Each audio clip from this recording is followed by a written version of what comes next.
welcome to our newly appointed Chief Legal Officer, that's Ian Hamilton. I can't see him on the screen at the moment. Is Ian there? No? Yes, I'm here, Provost. Yes. Thank you very much. Well done. You'll be hearing from Ian in the course of the meeting.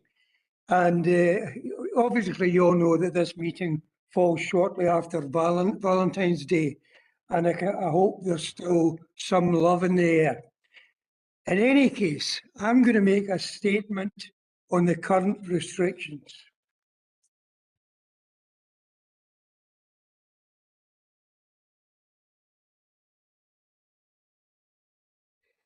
It's a legal statement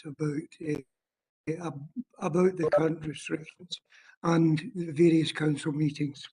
Our meeting has been held today remotely to comply with public health guidelines around social distancing. It will be filmed and recorded for live and subsequent broadcast available through the council's website. Our council is a data controller under the General Data Protection Regulations and the Data Protection Act of 2018. We broadcast council meetings to fulfil our public task obligation to enable members of the public to observe the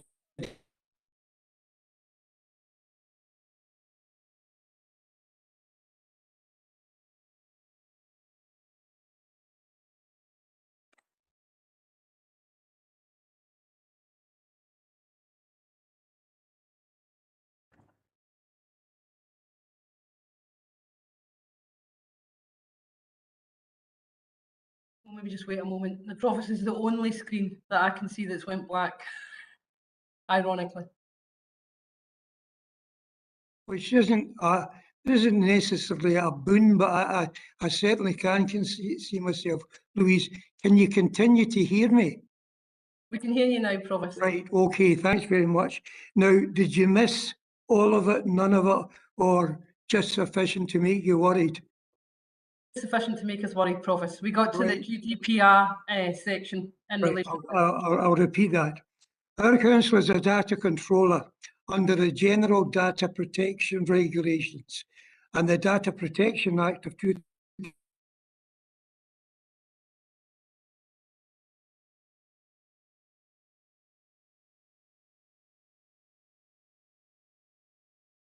You're away again, Provost.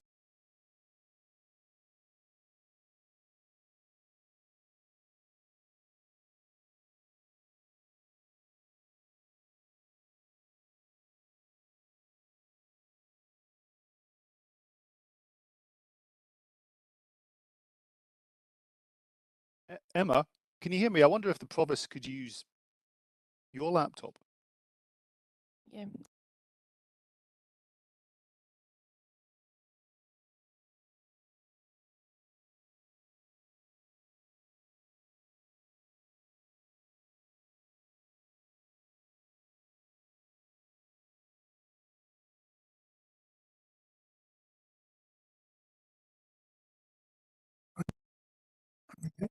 Right, can you hear me now?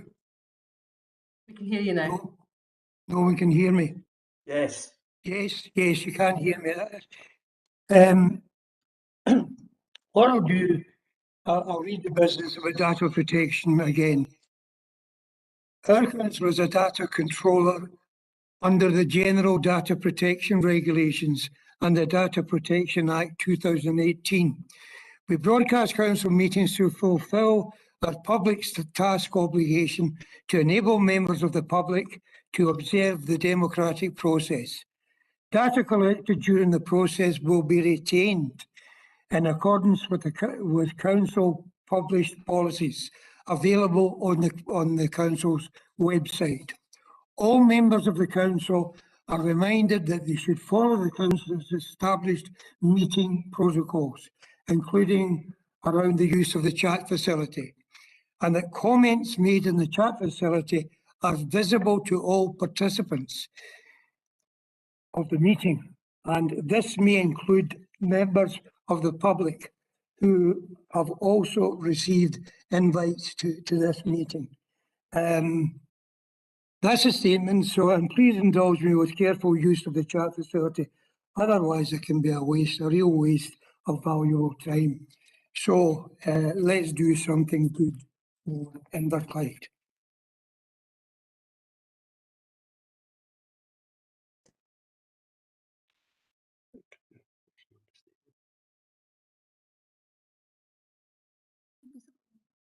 Okay, Martin, you went again. You disappeared. Your voice disappeared. right. Now, in accordance with the sequence that was laid out, can you hear me now? No? Yes, yes. I see an embarrassment of thumbs, you know, but Jim, I'm going to complete my statements and then I'll revert to you, okay? We've heard the statement and we can move on to the meeting proper. Are there any apologies or declarations of interest? Jim? Thanks, Provost. It's just going back to your statement. You didn't cover the fact that the meeting's being screened live on YouTube. Just confirm that. Because that wasn't included in the statement. But if you want me to say that, Jim, I have absolutely, I'll say it. I'll say Well, other things you as well. alluded to the fact it was being recorded and it'd be uploaded at a later time. It was just to remind Yes, the proceedings that yes. it's currently live. Yes, that actually was something when I read through it, I wasn't 100% sure of. Ian, can you clarify here? Is the meeting being screened live as we speak? Yes, it is, Provost. It is. Right, okay. And I'll say that again, Jim. This meeting is being screened live as we speak. Okay. Are there any apologies and declarations of interest? Provost, there are no apologies have been submitted. So with your permission, we'll move directly to a roll call and then declaration of interest. Yep. Can the following councillors please indicate if they're present in the meeting? Councillor Alfeld, Remotely. Provost Brennan, Present in boardroom 1. Councillor Brooks, Remotely present, thank you. Councillor Clockerty, Remotely. Councillor Crowther, Present remotely. Councillor Curley, Present remotely. Councillor Dorian, Present remotely. Councillor Jackson, Present remotely. Councillor MacLeod, Present remotely. Councillor McCabe, I'm present and we're all remote, just to remind everybody. So you don't need to say remotely after present. Councillor McCormick, Present remotely. Councillor C. McElhaney, Present. Councillor J. McElhaney, Present. Councillor Maguire, Present. Councillor Mackenzie, Present. Councillor McVeigh, Present. Councillor Moran, Present. Councillor Nelson, Present municipal buildings. Councillor Quinn, Present. Councillor Rebecki, Present. Councillor Robertson, Present. Councillor Wilson, Present remotely. and are there any declarations of interest? As there appear to be no declarations of interest, I'll proceed with the minutes of meetings of the Inverclyde Council, committees, subcommittees and board. Appointment panel, Head of Legal and Democratic Services, Stephen.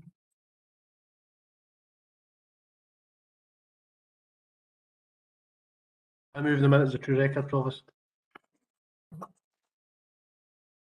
That's page 299.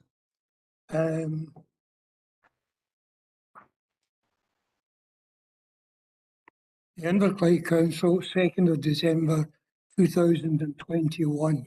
I move this as a true record. Page 300, 301, 302, 303, 304, 305, 306. That's it. General Purposes Board, the 8th of December 2021. Gerard. I move this as a true record, Provost. Page 307 and 308. The appointment panel, Head of Legal and Democratic Services, 10th of December 2021. I'll move this as a true record, Provost. Thank you, Jim. 309.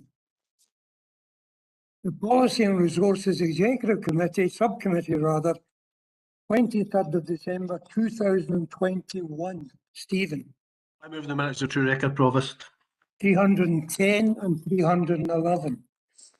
The Planning Board, 5th of January 2021. David.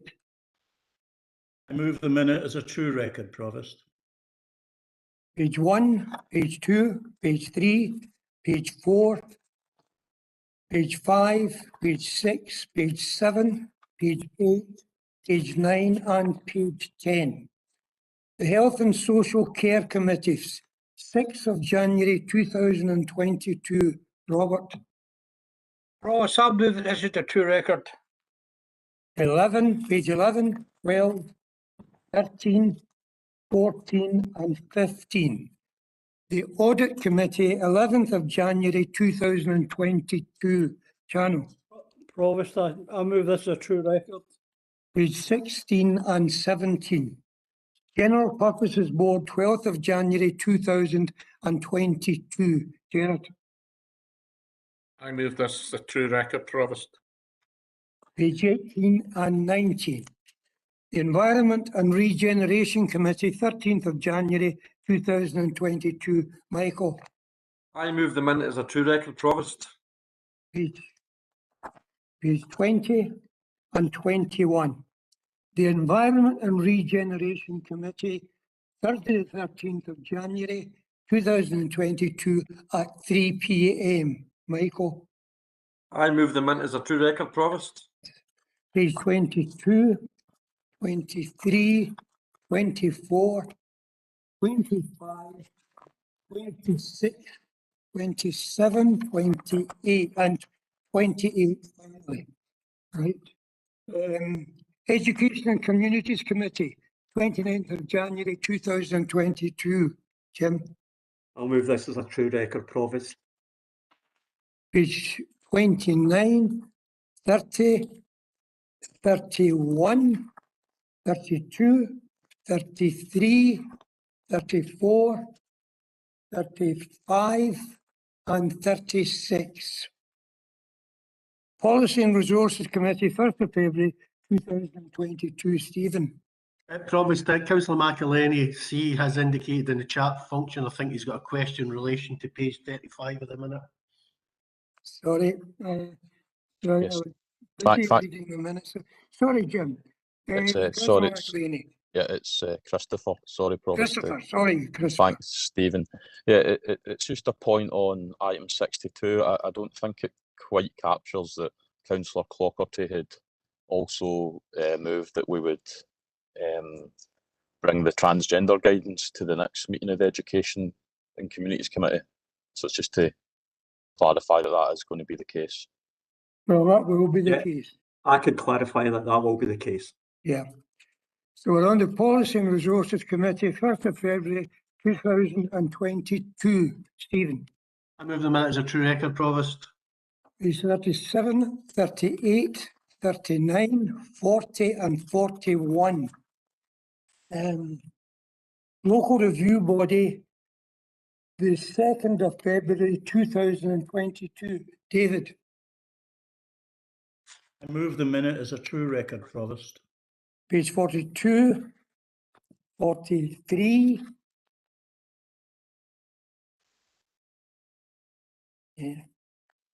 44, 45, 46, 47 and 48.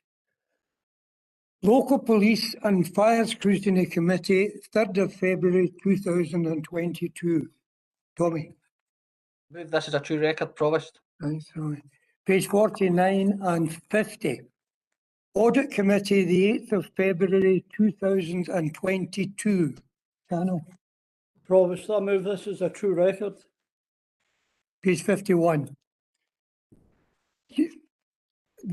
General Purposes Board, 9th of February 2022. Jerry. I move this as a true record, Provost. Page 52. We're going to proceed to item number 3. Now, just before we do that, did I say that we'll do it in the way that we've done it so far? I will call on those who submit a question on the chat facility first. Then, if there are any phone-in callers, which there are, or which there is, I will call on him, and after that, members can raise questions as they so wish. So, item number 3 is the review of governance documents and standing orders for contracts, financial regulations, the scheme of delegation, and the scheme of administration. Now, it runs to 160 pages, the report does. That's because any proposed changes must be absolutely explicit for both members and officers. Members of the Audit Committee have already had sight of at least some of the proposed changes. Alan, can I ask you to speak to this? Thank you, Provost, and good afternoon, everyone. Yes, it's a big report, but it's a worthwhile exercise, an important set of documents for the council. It's effectively the council's rules of procedure, and part of the approved COVID recovery process was to review these 4 key governance documents. A group of officers has done so, reported back via the corporate management team, who are supportive of the proposals, and 2 of the documents, as has been indicated by the Provost, the financial regulations and the standing orders relating to contracts, was considered by the Audit Committee at a special meeting earlier this month, who didn't propose any changes to the recommendations in the report. I'm happy to answer any questions, as will the relevant lead officers, but if I could take the opportunity to pass my thanks in particular to Anne Sinclair and Vicky Pollock, who did a significant amount of work in revising these documents. Thank you, Provost. Thank you very much, Alan. At the moment, I think I'll take them in the sequence that they appear here on the chat. Ronnie. Provost, I think Ian has indicated that he would like to come in now before me. But he was before you, so I did as promised. I'd asked the first person in the chat. That's fine, Ronnie, thanks. Ian, you've got something to say in this. Thank you, Provost. It's just a quick point. Something that came up in discussion with officers just the other day was just on the scheme of delegation, just a small change. It's at page 144 of the papers and 27 of the scheme, but currently responsibility for the annual asset transfer report sits under the interim head of property services, but we'd propose to move that to the head of culture, communities and educational resources. So we just propose to make that small additional change, but happy to take any questions, of course. Thanks, Ian. You made that quite clear. So far, I can't see any questions in the chat. I'm going to call on Councillor MacLeod now. Martin, I think you haven't asked me again. Sorry. Oh, a question, Ronnie, right, okay. You're featuring heavily in this so far. Okay, okay, Ron. I'm just trying to keep you straight there, Prof. I'm straight. You've done your job. Right, I'm delighted. Right, okay, listen, I've got 3 questions I would like to ask. The first one relates to 4.3, and that is the submission regarding an increase in the members of the LRB. So my question on that one is, can you tell me, or can someone tell me, please, what the rationale is for that decision? And I do notice, I think, that in the notes it suggests that this will be decided today and be implemented from, I think it's the 1st of March. So when is the next LRB? But basically, what's the rationale for increasing that numbers? Does that not actually just make it Planning Board 2 rather than being a local review body? So that's my first question, Provost. Okay. Ian, would you care to answer, Ronnie? Yes, of course. Thank you, Councillor.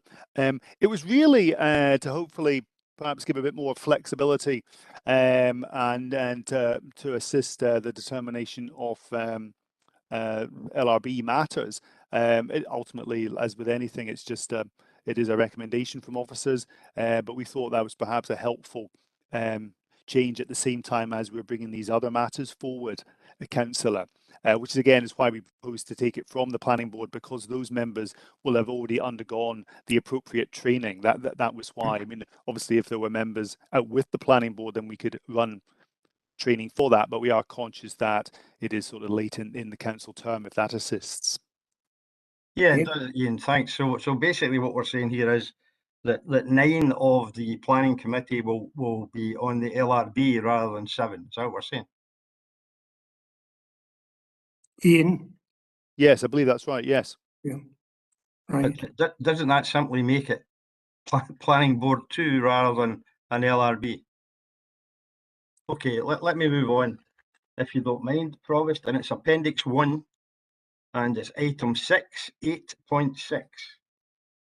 And it's the second paragraph there, which relates to new Standing Orders 8.6 to reflect current position, and it refers to traditional procurement strategy and basically contract strategy process.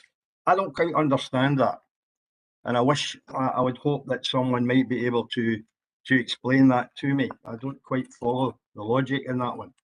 Can Alan or Ian assist Councillor Alfield? You, Provost, if I can help, and please, Ian, if you can explain it better, don't hold back.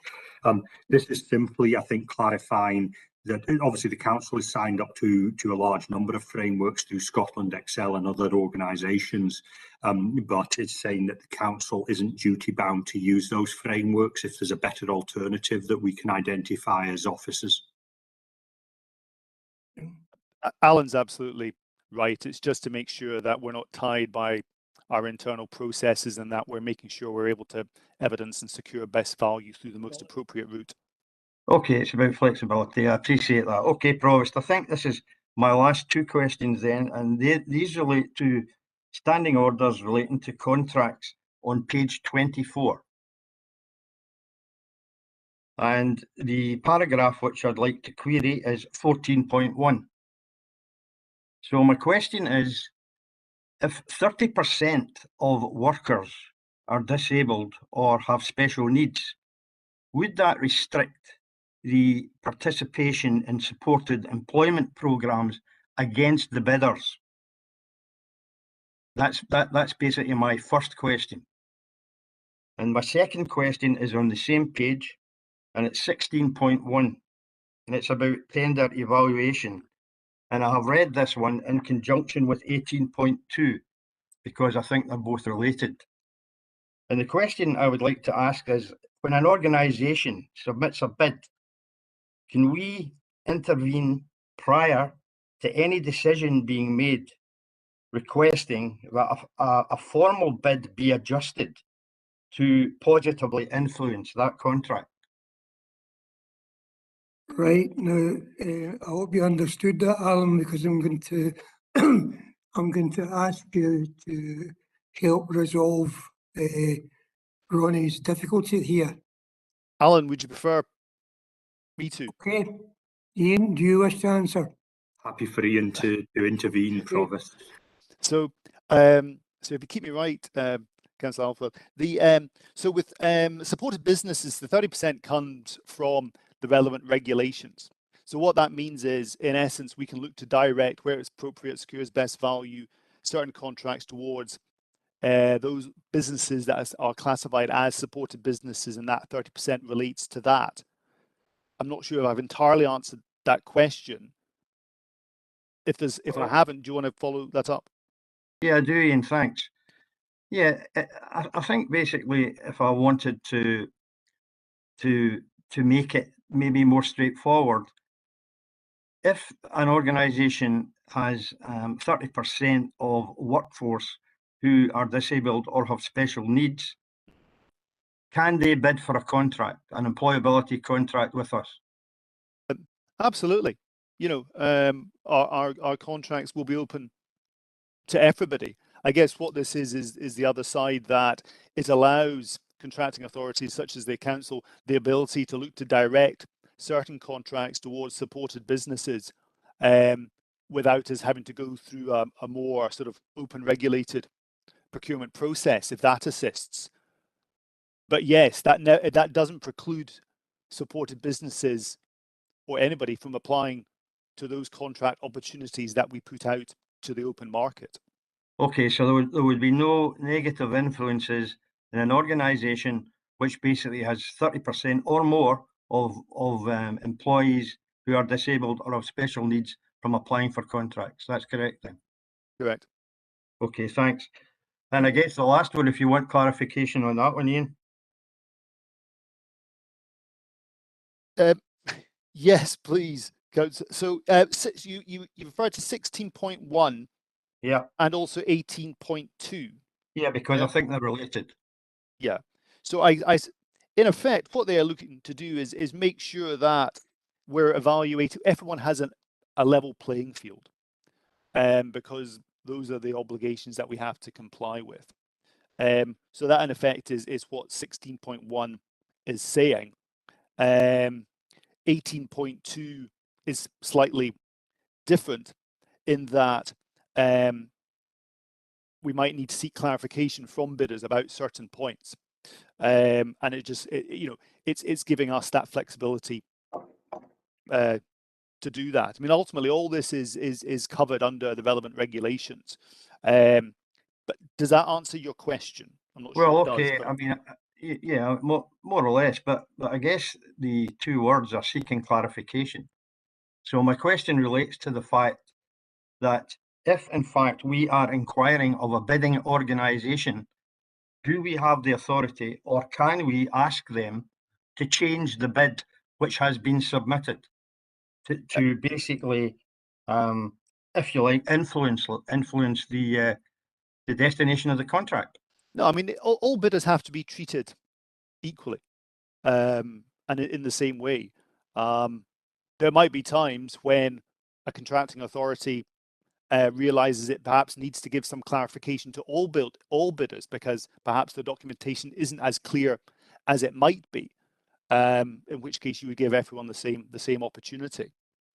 But you can't look to manipulate. No, but can you ask them to change what their bid is? Not ordinarily, no. You can't do that. Okay, that's fine. I appreciate that. Thank you for that response. Thanks, Connie. David, you have a question? Yeah, just very, very quick question for Alan MacDonald. Technologically, you've managed to have me on board from Australia. Is there any reason why we cannot, in Port Glasgow, be able to give Councillor MacLeod the facility to use the chat function? Alan, are you're with us? Yeah. Obviously, if it would be helpful, you'll see in the protocol and for today's meeting in relation to when we move forward in relation to the hybrid model, that we're suggesting that people don't use the telephone where possible, that we will work with all members to try and assist them to be able to be on to use the screen and the systems that we've got. So you'll see, if the council agree the paper today in relation to committees, that's what we're suggesting as a change in relation to the protocol. Are you happy with that, David? Yes. Yep. Yep. Councillor MacLeod, Jim? No, certainly I'm glad to hear the explanation that was given to Ronnie's question on 14.1, that no one would be discriminated in any way, because there are organisations and indeed factories where almost entirely the whole workforce has either got a disability or a large proportion do have. So I was glad to hear that explanation. Other than that, I've nothing else. Thanks, Provost. Thanks very much, Jim. Ennis, apologies, I skipped over you to Councillor MacLeod. Ennis, are you there with us? Yes, I am, thanks. It was to ask further questions on, I know Ronnie had asked questions on 4.3 about the LRB, and it says there that the opportunity has been taken to incorporate proposed changes. Can I ask who has proposed the changes? Because it certainly, as far as I know, it hasn't been the chair or the vice chair of the planning board. And I don't think, well, I know I haven't been informed of this. So I'm just wondering where this is coming from and why, when we went from 5 members up to 7 not that long ago, why it's been proposed to go up to 9 members now out of a planning board of 11. You know, as Ronnie commented, it's almost including all of the planning board members. Are we going to come back in a few months and ask for, you know, 11 out of 11? Why is it keeping changing? Thanks, Ennis. I think that Alan may wish to answer your question. Provost, Stuart, could I come in, please? Sorry, Stuart, right, yes, certainly. Councillor Nelson, as Mr Strachan advised, the reason that officers are suggesting that it increase to 9 is to provide maximum flexibility. You say maximum flexibility. There's never, as far as I'm aware, there's been no problem achieving a quorum for this local review body. Even I think when it was 5, there was no problem. So I can't understand what you're meaning by flexibility. Stuart, can you explain further? Certainly, Provost, through you. The reason, Councillor Nelson, that we want to increase the number from 7 to 9 is to make it available to as many members as possible, so that it can be seen that it's a small cohort of members who are making these decisions, and it's, as I say, it provides maximum flexibility for a reasonable number of members to participate in the local review body process. Okay, Ennis. I take on board what you're saying, although I don't necessarily agree with them. Right, okay. Stephen, you have a comment? Yeah, obviously Councillor Nelson doesn't agree with Stuart. He can obviously move an amendment to the recommendations and the report. I was only just going to comment in relation to 14.5. I don't know whether I'm just reading this wrongly or not, but actually, sorry, 14.1. 14.1 is actually about positively discriminating in favour of factories that employ more than 30% of disabled people. It's not actually about discriminating against them. It's about actually saying that potentially there could be situations where we decide to restrict the tender list to those particular type of factories. So, for example, if we were going to procure furniture, and there was a factory, as we've seen in the past and probably still are, factories that use disabled people making furniture, we could actually say, well, we'll restrict the list. So it's actually positive discrimination, not about discriminating against disabled people. Right, there are no further questions or comments in the chat. David, Councillor Wilson. I am also with Councillor Alfeld and Councillor Nelson concerned about the move from 7 to 9. I don't know what it actually gives us, and I really struggle to find any necessity for it. And I certainly hope it is not a comment on the ability of the 7 councillors who currently conduct that duty, because I think we need to be careful in what we do here. And the 7 councillors have carried out their duties extremely efficiently, given that some of the local review body appeals that we've had have been extremely complicated and most run to at least 300 pages. And I'm quite happy to move an amendment that we retain the number at 7. Provost. We have an amendment. Do you have a seconder, David? I'm happy to second that. Councillor Nelson here, I'll second that. So there is an amendment that the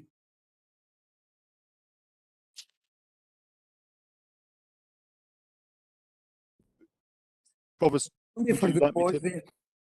Ennis, did you want to ask another question? No, that I simply wanted, when I heard that Councillor Wilson was putting that forward, I simply wanted to second his motion. Okay, right, okay. Now we have an amendment, we have a seconder, but at least one other councillor wishes to speak. Jim McElhaney, Councillor McElhaney. Yeah, thanks, Provost. Thanks, Stuart, for the explanation. You say it gives us a bit more flexibility. We've heard we went from 5 to 7, and now we're proposing to go to 9. I just want to know why we just don't go the full hog and just make it, as Ronnie says, planning board too, make it a planning board function, and why we just don't have all 11 members as part of the LRB. Can any officer present help Jim with his question? Provost. Yes, thank you. Thanks, Stuart. Councillor McElhaney, if you're minded to make that suggestion, then that's something that could be considered. The local review body still needs to sit as a separate function, because clearly the planning board deals with matters which are not contained within the scheme of delegation. The local review body deals with matters which have been considered by me, which is the appeal process, and therefore it does need to sit as a separate body to the planning board. But in terms of the numbers, if you are minded to make it 11, it could be 11. Right. Yeah, Provost, that would have put the second amendment then, just to make it the whole planning board, make it 11 members. So you are adding another amendment to the existing amendment. This is a second amendment. Yeah. You want 11 members on the local review body. Yeah. Do you have a seconder, Jim? Provost, it's Councillor Chris McElhaney. I would second that, but just for clarity, I don't think anyone's actually moved a motion before we get into the game of amendment versus amendment. I don't think anyone's actually moved the recommendations as a motion. I suppose, as I said, that the motion would be the recommendation, and these are amendments to the recommendation. Am I correct? Yeah. Provost, Councillor Moran, I'm quite happy to move a motion. Ian, Mr. Hamilton, are you with us? Am I correct that the amendments are amendments to the recommendation? Yeah, well, yes, Councillor. I mean, often the first one on the table is taken as the motion, but we could deal with it in an alternative order if members are comfortable, if members wish that.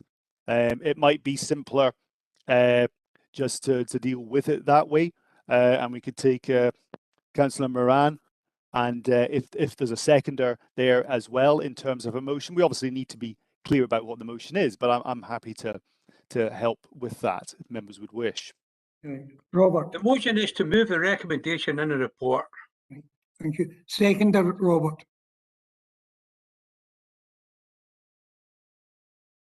Well, Jim, you're seconding, right? Okay. Second. Right, thanks very much indeed. So we take the second amendment first. I think, Ian, you could see us through the niceties of this. Yes, of course, thank you. So So if I might recap, just keep myself right as much as anybody else.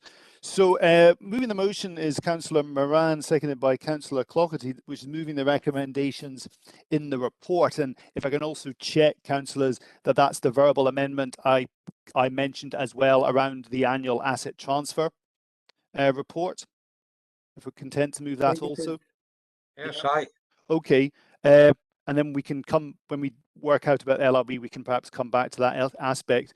And then we have the first amendment from Councillor Wilson, seconded by Councillor Nelson, to keep the membership and the quorum of the LRB as it is. And then the second amendment by Councillor McElhenney, seconded by Councillor McElhenney, is to have the membership and quorum of the LRB, rather, the same as the planning board. So I'm happy to move to the vote if you would like me to, Provost. Yes, please. Okay. Convener, I've actually been just wanting to make a comment, and I waited, and now we're going into a vote. And all I was going to say, why can't we leave it to the new council to make a decision? Because we've only got a couple of meetings left. Well, that is a point. That's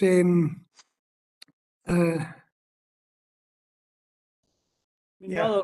Ian, do you have a comment on that? You know, are we being a bit precipitate to going for a decision on this?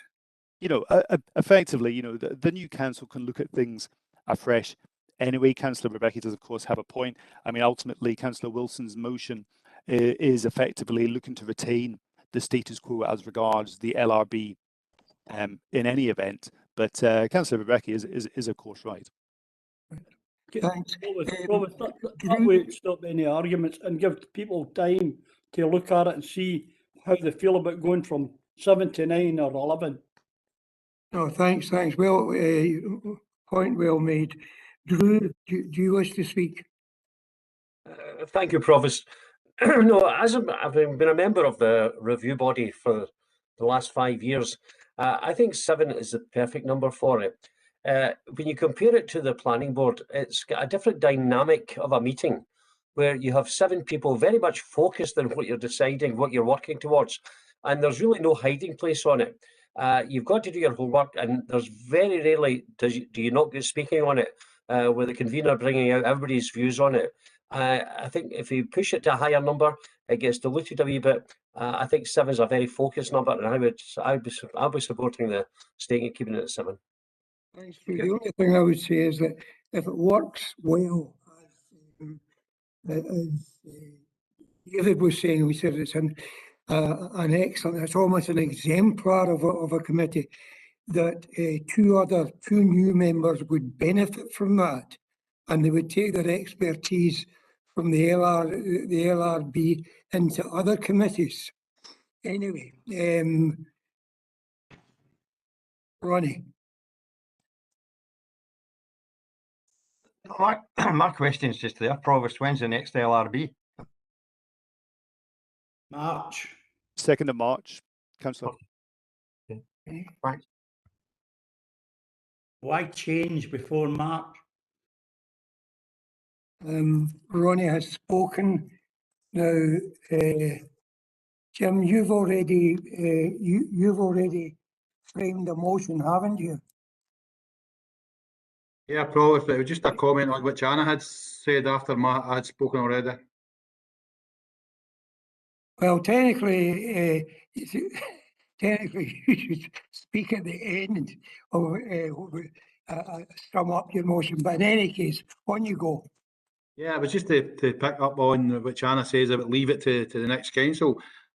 This is a paper compiled by our officers regarding the standing orders. So our officers put a lot of work into this, and they've decided that now's the right time to put that to this council, not to leave it for the incoming council. So I think it's appropriate for us to make that decision so that we put the mechanisms, amendments in place for the future going forward. And suppose it could be changed by the next council. It would mean an awful lot of extra work for the officers, certainly, but that is possible. Innes. Thank you, Provost. it was on the order that things are being done here. It was quite clear to me that Councillor Wilson put forward the motion and I seconded the motion. Yes. Anything after that was an amendment. And that's the order things have to be taken in, as far as I'm No, aware. I'll Standing seek orders. adjudication on that. Ian, could you make us all shipshape? Thank you, Provost. Councillor Nelson is, strictly speaking, right. I suppose from personal experience, I sometimes find it might be helpful to treat the report as the motion, but I would agree that he is right. Ultimately, I'm happy to deal with it whatever way members best see fit, but that motion, or rather what Councillor Wilson put forward, was the first on the table.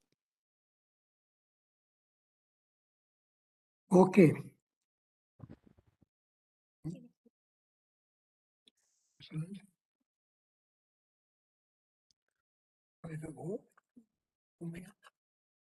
Right.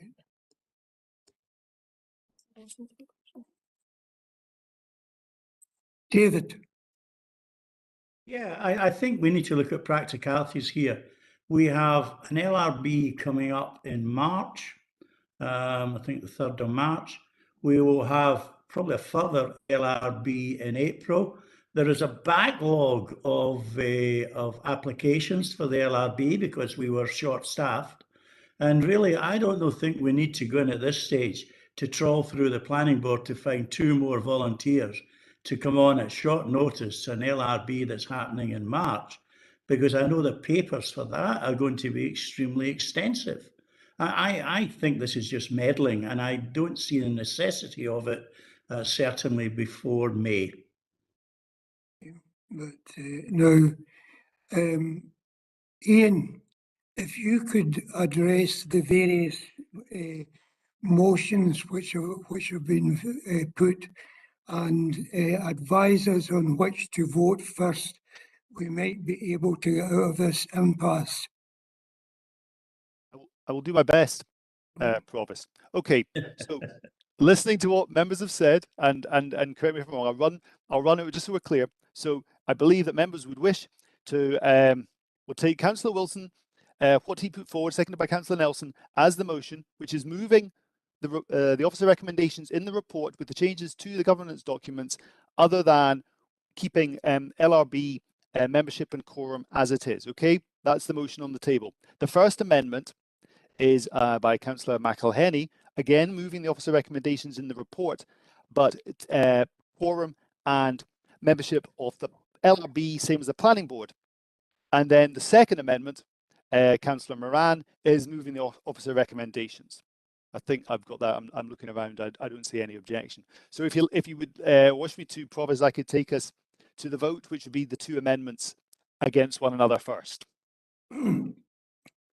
Yes, please, Ian. Okay, thank you. So Amendment 1 being Councillor McElhenney's amendment against Amendment 2 being Councillor Moran. So councillors, if I could ask you to indicate your vote or abstention in respect of the 2 amendments, and I'll take those. I'll go through the roll call in turn. Councillor Alfeld. Abstain. Provost Brennan. Councillor Moran's amendment. Thank you. That was the second amendment, correct. Thank you. Maybe members would just wish to say Councillor McElhenney or Councillor Moran. That might be the easiest thing to help keep me right. Thank you. Councillor Brooks. Abstain. Councillor Clougherty. Councillor Moran. Councillor Crowder. Abstain. Councillor Curley. Abstain. Councillor Dorian. Councillor Moran. Councillor Jackson. Councillor Moran. Councillor MacLeod. Abstain. Councillor McCabe.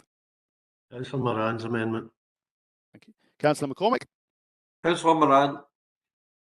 Councillor McElhenney C.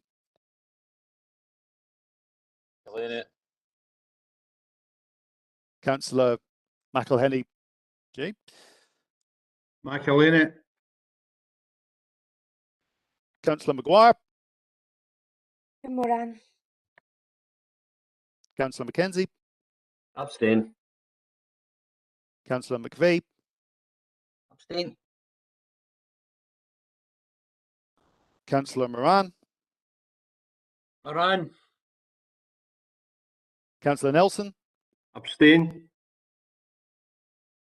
Councillor Quinn. Councillor Moran. Councillor Rebecca. Abstain. Councillor Robertson. Abstain. Councillor Wilson. Abstain. Okay, so Councillor McElhenney's motion 2 votes, Councillor Moran's motion 9 votes, and there were 11 abstentions.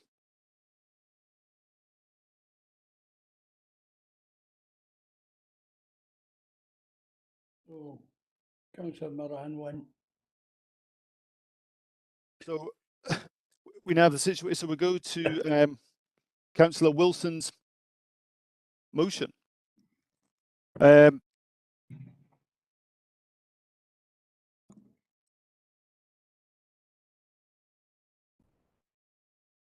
My advice is we vote on Councillor Moran's motion. Sorry, pardon me, Councillor Wilson's motion. Yep. Against abstentions. So we just do, I suppose, do the direct negative. Yep. Point of order. Provost. It's Councillor Moran's. It's oh, Councillor Wilson's motion against Councillor Moran's amendment. Yes. I beg your pardon. I beg your pardon. That's right, Jim. Thank you, sir. Right.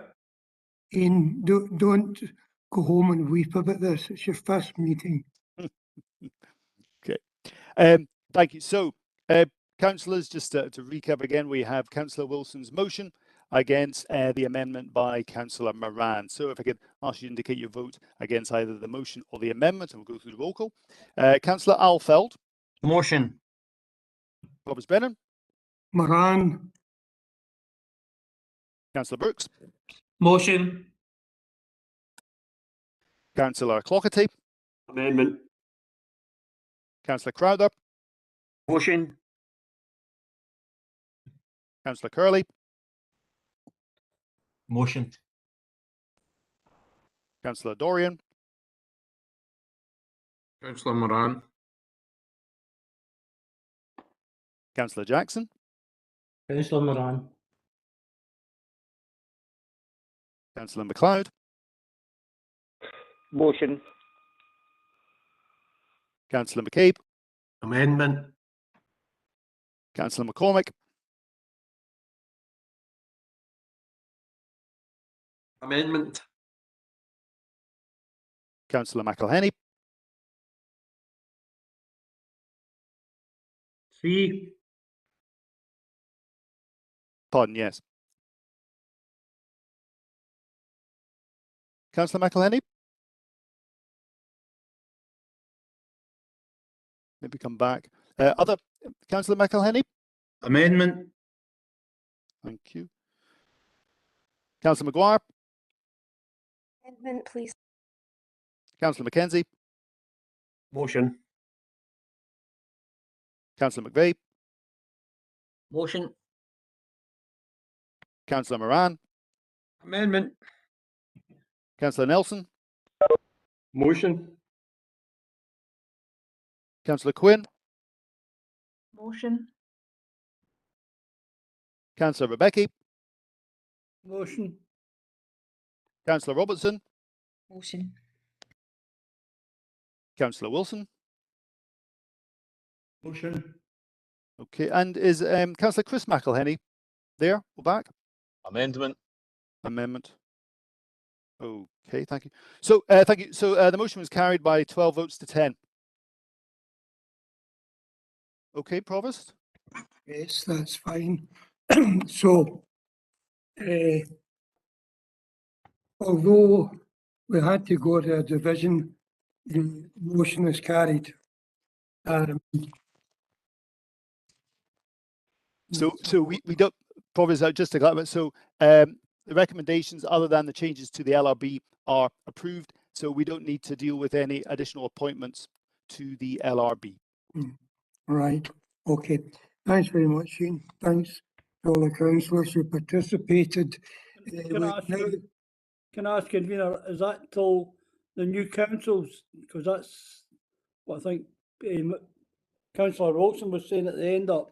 I didn't hear what happened there, but and it was basically the same. So from a new council, they can actually go up and change that.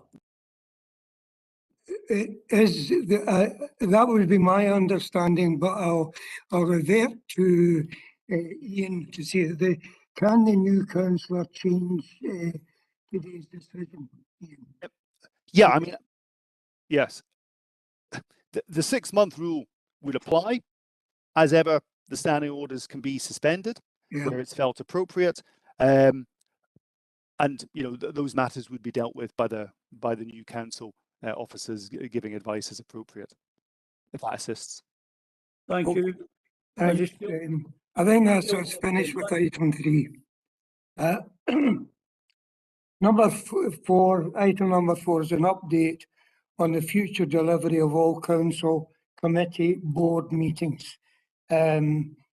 Essentially, this report recommends a return to something similar to the September 2021 model of hybrid meetings. But less than 6 months ago, we decided not to live stream meetings. And one of today's proposals, that's 3.1, is to reverse that decision and in fact live stream the meetings. To allow us to consider the proposal, I propose that the council agrees to suspend standing orders now for this item of business in terms of standing order number 47. Can we agree to the suspension? Agreed. Agreed. Right. Ian, can you shed light on this? Yes, I'm happy to, Provost. Thank you. Yes, I mean, hopefully the report is fairly self-explanatory, councillors. Obviously, a decision was taken in December to deal with the circumstances and situation we found ourselves in with the Omicron variant. But it was agreed that we would come back with further consideration today. And the proposal is that we revert to the hybrid meetings, but that we also continue the live streaming and some proposed associated changes to the meeting protocols. Happy to answer any questions if that helps. All right, thanks very much, Shane. I think that at least one councillor is having connectivity issues. I think, Alan, can you do anything to help Councillor McElhaney, Jim McElhaney? Yeah, Provost, I'm checking just now. Thank you. The last 3 contributions, yourself, I think Mr. Strachan and Councillor Rebecca are all giving it the Norman Collier impressions, and it's breaking up everything you're saying. I don't know how other members are finding it coming across. I see.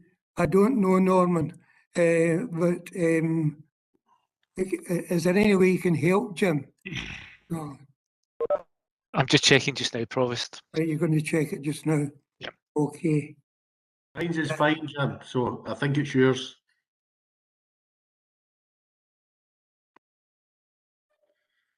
I'm connected to the network through the municipal buildings. I'll switch my camera off to see if that makes a difference.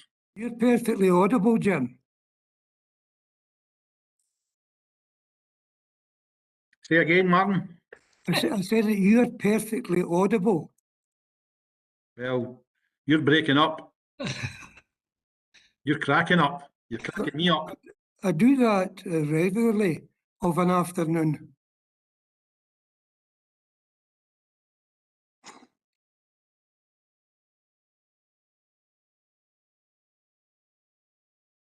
Alan McD, do you want me to log out and log back in again? Councillor McElhaney, if you wouldn't mind, that would probably be the quickest option, but I am looking at your connection just now. I think we'll wait for a moment or two while Jim tries to retrieve connectivity.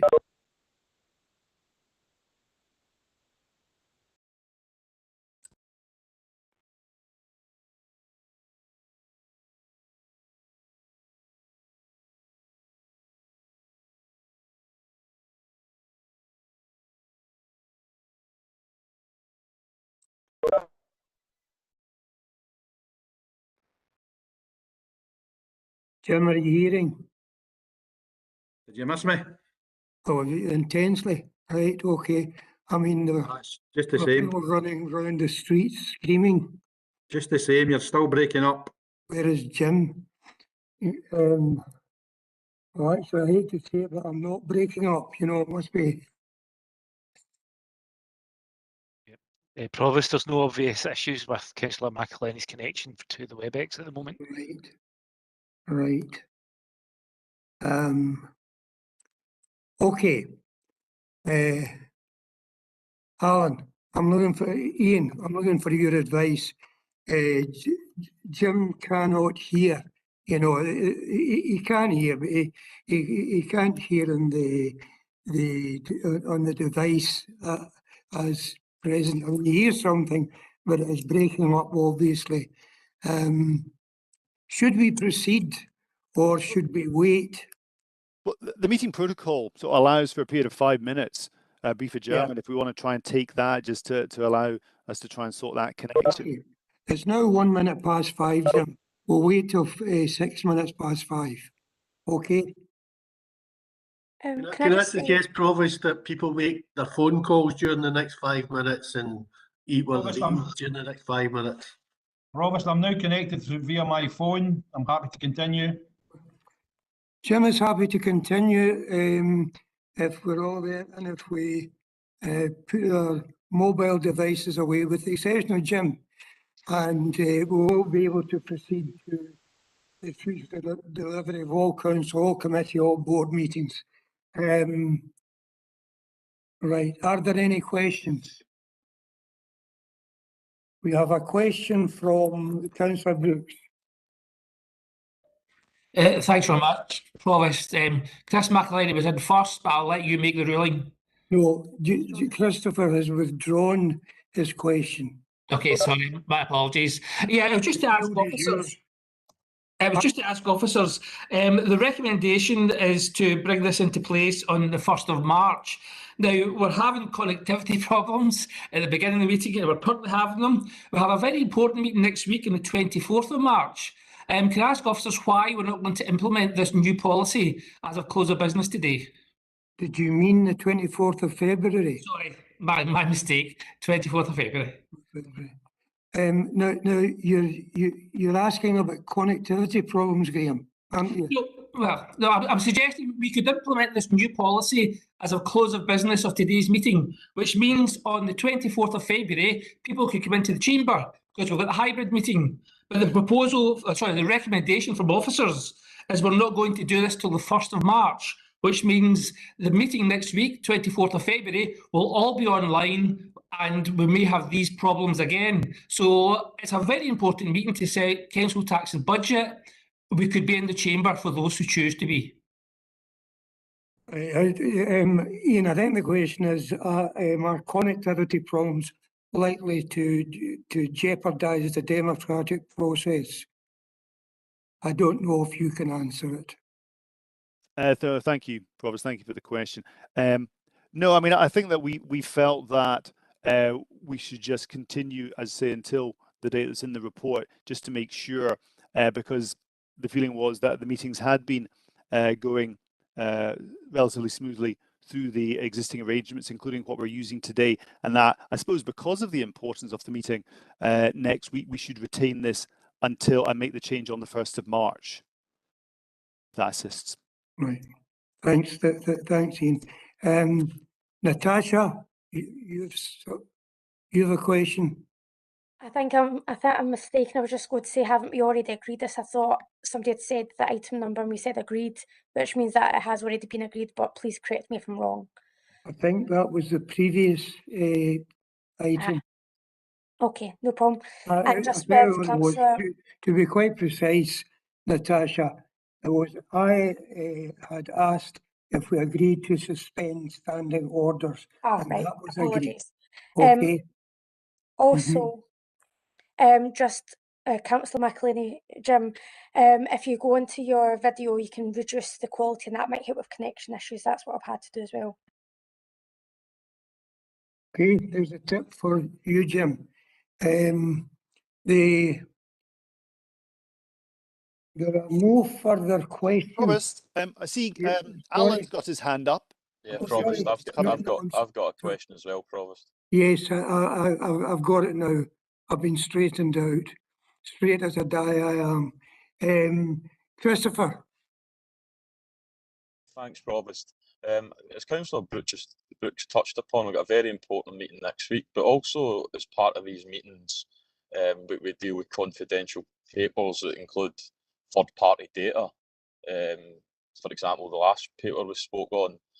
So, with my understanding of the Data Protection Act, you know, I'm aware that there are restrictions on transmitting third-party data, or indeed any personal data out with the UK, and it's still actually the EEA as well. How does that work then for Councillor Wilson participating from the meeting from Australia, which is quite obviously out with the EEA and of course the UK, because we were then transmitting that data to Australia? Is that in breach of the Data Protection Act in Right. GDPR? No, thanks. Is Alan here? I wonder, can you answer the question in geopolitics? Provost, no, I can't answer that. I can actually, we'll need to get it checked with the council's data protection officer, unless Ian can clarify that. Yeah, no, thank you, Alan. I'm not aware of particular issues. We'll take that away, but certainly in terms of sensitive personal data, we would only ever do that in private session. Right, okay. Thanks, Provost. Just to clarify, that it's pretty irrelevant as well that if it's in private session, because my understanding of the Act is that you're not allowed to transfer data out with the stated zone, which Australia clearly isn't. So it may seem semantic, or pedantic even, but to me it kind of seems like a pretty clear breach of data protection. So I think it would be important that if there's certain reports, and we spoke about the LRB, the planning board, I think it's really important that we consider, is it lawful for these meetings certainly to be getting chaired from Australia, but certainly for us to be transmitting confidential data from Scotland and the UK within the EEA to Australia, because I don't think that is lawful. So I think we shouldn't really dismiss this as something we'll check later. I mean, this is the sort of thing that we should be checking in advance of participation in meetings.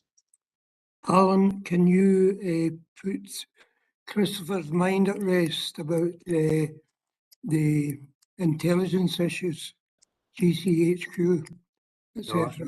Sorry, Provost, no, I can't. I see the Provost wants to, the Chief Executive has got a hand up. I see, sorry, Louise.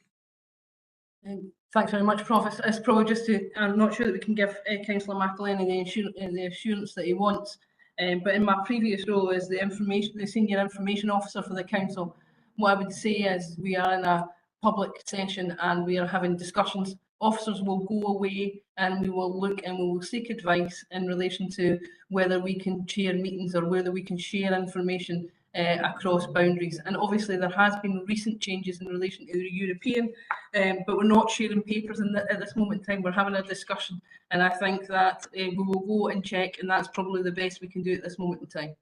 Thanks. So we can have a look at it, check it, and then come back to members. Stephen McNabb. Mr. McNabb.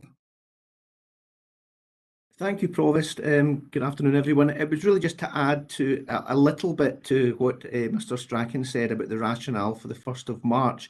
You'll be aware, obviously, the change in government guidelines around a phased return to the office beginning in February, and the CMT has considered that for the wider workforce within the building. And we have got an approach in terms of phasing employees back into the office, and that begins on the 1st of March, also the beginning of March. So just a bit of a rationale in terms of that date as well, just to add to what Mr. Strachan said. Yes, right.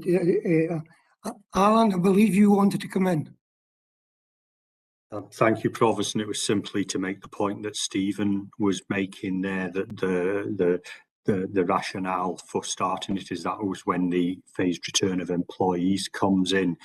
And I think, you know, it's understandable when we've got so many people attending a council meeting that it increases the chance that there may be individual cases where individuals lose connectivity. And having a hybrid meeting doesn't reduce that chance to any great degree, because the vast majority of members were attending remotely previously, and it's important that everyone can be involved, not just those in the chambers. So I don't think it would make that much difference if connectivity is the rationale.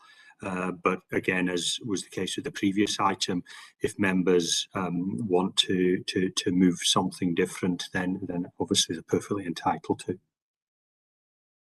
Well, the subject has been reasonably ventilated. Can I now ask if we agree the recommendations? Agreed. Agreed. Agreed. Agreed. Okay, I'll take that as a yes, and we will go on now to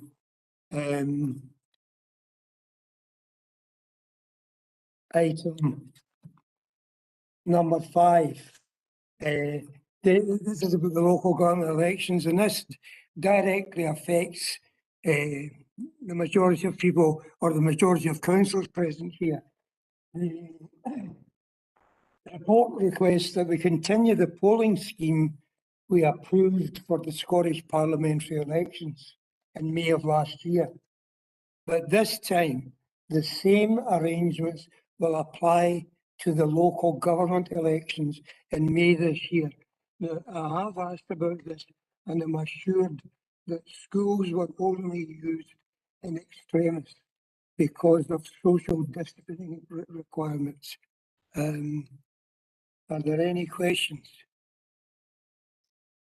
Elizabeth. Thank you, Provost. My question is about schools. I understand that we don't want to use schools whenever we can, and I'm fully aware that we need to have polling places that are within the polling districts, the polling areas. I'm just, I guess I just have to ask the question, are we absolutely certain that there's no alternative provisions that we can make to, I think, was it 5 schools that we still have that we're going to be using? Yeah. And is there no provision to reduce that at all? There are no other public buildings or suitable facilities within the districts for each of those schools? No, I'm not sure who is the most appropriate officer to ask. I think the Chief Executive wants to come in. Yeah. And through yourself, Provost, as you would imagine, as the new returning officer, I've asked exactly the same questions as Councillor Robertson to make sure that we are not disturbing education where humanly possible. The officers have assessed all the other buildings in the district, and actually because of the criteria, particularly the criteria put around, because we're using COVID guidance currently in order to run this election, they give me reassurance that actually the 4 schools that we've got are the best facilities that we have in those areas and the only suitable ones. Obviously, Lady Alice is slightly different in the sense that we'll use it for this, but not necessarily in future elections. But it's just to say that I have had reassurance from the officer. They have done risk assessments. They've been out to other buildings, and that list is the comprehensive list once they've looked and seen what could meet the criteria. Thank you, Louise. Are you quite happy with that, Elizabeth? Thanks, Provost, for letting me back in. I'm never going to be happy with schools being used, I don't think, but I'm happy that the question continues to be asked and that it's not something that any of us are content with. John, Councillor Crowther. Thank you, Convener. I was actually just looking at the own Ward 7, which is Inverclyde South, which is actually taking up the bulk of the primary schools, whereby we have 3. And looking closely at it, where we have the Lady Alice Primary School, the only 2 other areas that we could possibly look at, and I have doubts upon their suitability, especially the likes of the police club, which is very close to the Mount Kirk and is currently closed. Therefore, that would probably rule that one out. The other location would obviously be the Rankin Park Bowling Club. And I don't know whether that would be suitable. It's quite small, probably too small, so that no social distancing could be applied in that premises. St Joseph's, again, the nearest we would have to that would be the former tenants' hall at Clodder Crescent.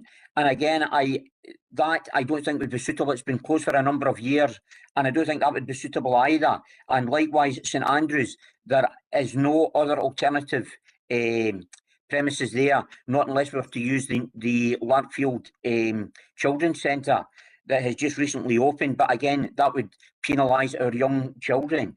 So I don't think that we have any other alternative for Inverclyde South. That unfortunately we do have to use the 3 primary schools. Not happy with it, but I don't think there is any other alternative. John, you've answered your own question, haven't you, really?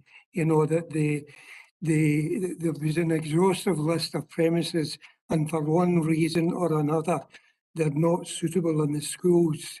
You know, the schools, whether we like it or not, are the only place where we can conduct the election safely.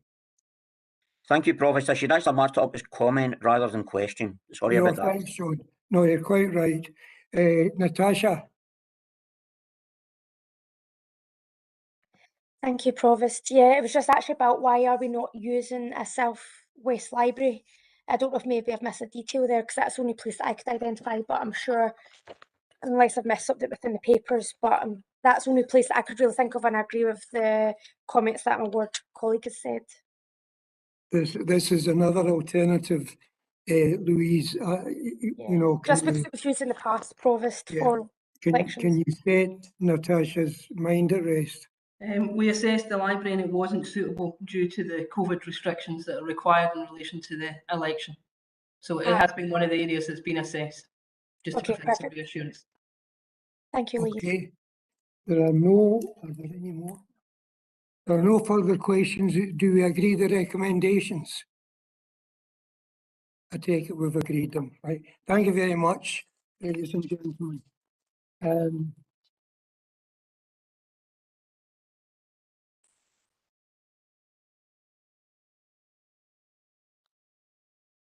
We've now reached item number 6, the appointment of elected members to Inch Green Joint Venture Company. This, of course, is a part of the city deal, the Glasgow City deal. 2 members are to be appointed, one of whom will be chair. Ian, do you wish to expand on that? Thank you, Provost. No, but I'm happy to take any questions. Any questions, right? Stephen? Not a question, Provost, but my group have asked me to nominate myself as a board member and as the chair, and Councillor Clougherty will be delighted to second that nomination, and we're obviously happy for opposition groups to nominate the other position on the board. Thanks, Stephen. Jim, you're very happy to... Just to confirm, I'm delighted to second Stephen's move on to that board and for him to be chair. I think, Tommy.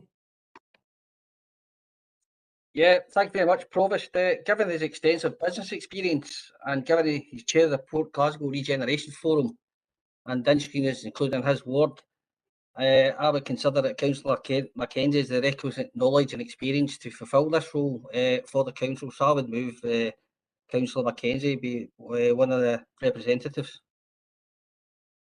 Drew, do you accept this nomination?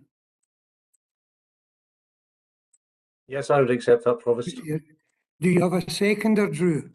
I'll second, Provost. Right. Elizabeth?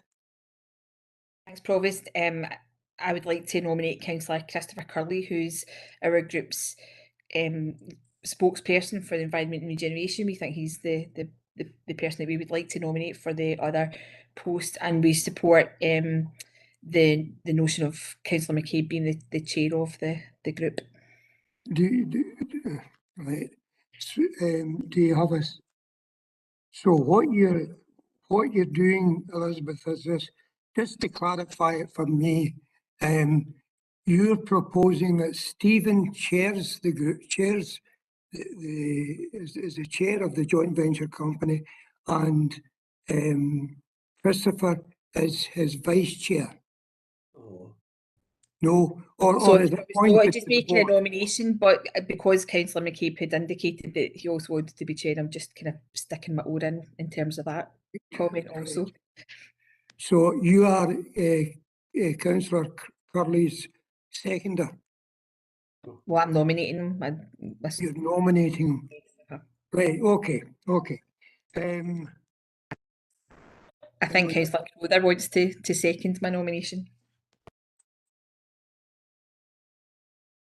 Yes, convener, that's fine. I would like to second the nomination, bearing in mind that not only is Councillor Curley our Environment and Regeneration spokesperson, he also resides within a short distance of the area that is covered by the Inverclyde Joint Venture Company. Thank you. Right.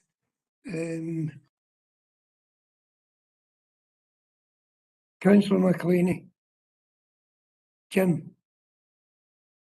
Yeah, just remember I'm not unmute on the computer, but unmute on the phone. You hear me okay, yeah? Yes. Yeah, it's a difficult one for... Modulated tones. It's a difficult one for Mr. Strachan. We've now got 3 nominations and we only require 2 from the 3. So I'm just as curious as how the mechanism is going to work on this particular one. Do we put the first nomination up and then we vote on the first, i.e. Stephen, and then we go for the second, or how does it work? Yeah, Jim, sorry for interrupting you, Jim. I was just about to pose that question to Mr. Strachan. So, but I'm confident that he'll find a way through this. You know, sure, everybody has got their favourite 2 out of the 3, or who thinks going to be ultimately the better option. Yeah. The 2 of the 3. So it's just how that gets right. panned And out. Mr. Strachan, we trust. Right. Are there any further nominations?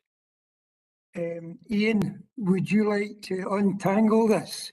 Yes, thank you, Provost. Thank you, Provost, there's a request to comment from myself, but before me, Councillor McVeigh. Right, oh, sorry. Right, sorry, I've got it now. Right. Tommy. Yeah, Provost, just to advise that we have no issue with Councillor McCabe chairing the committee. Right. So, Provost, could I come in? Yes, I'd like to comment.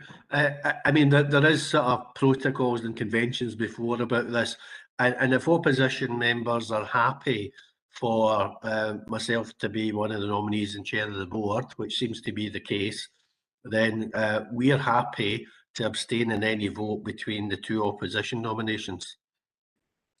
Okay. Provost, with all due respect, I would be more content in nominating the other 2 nominations rather than Councillor McCabe.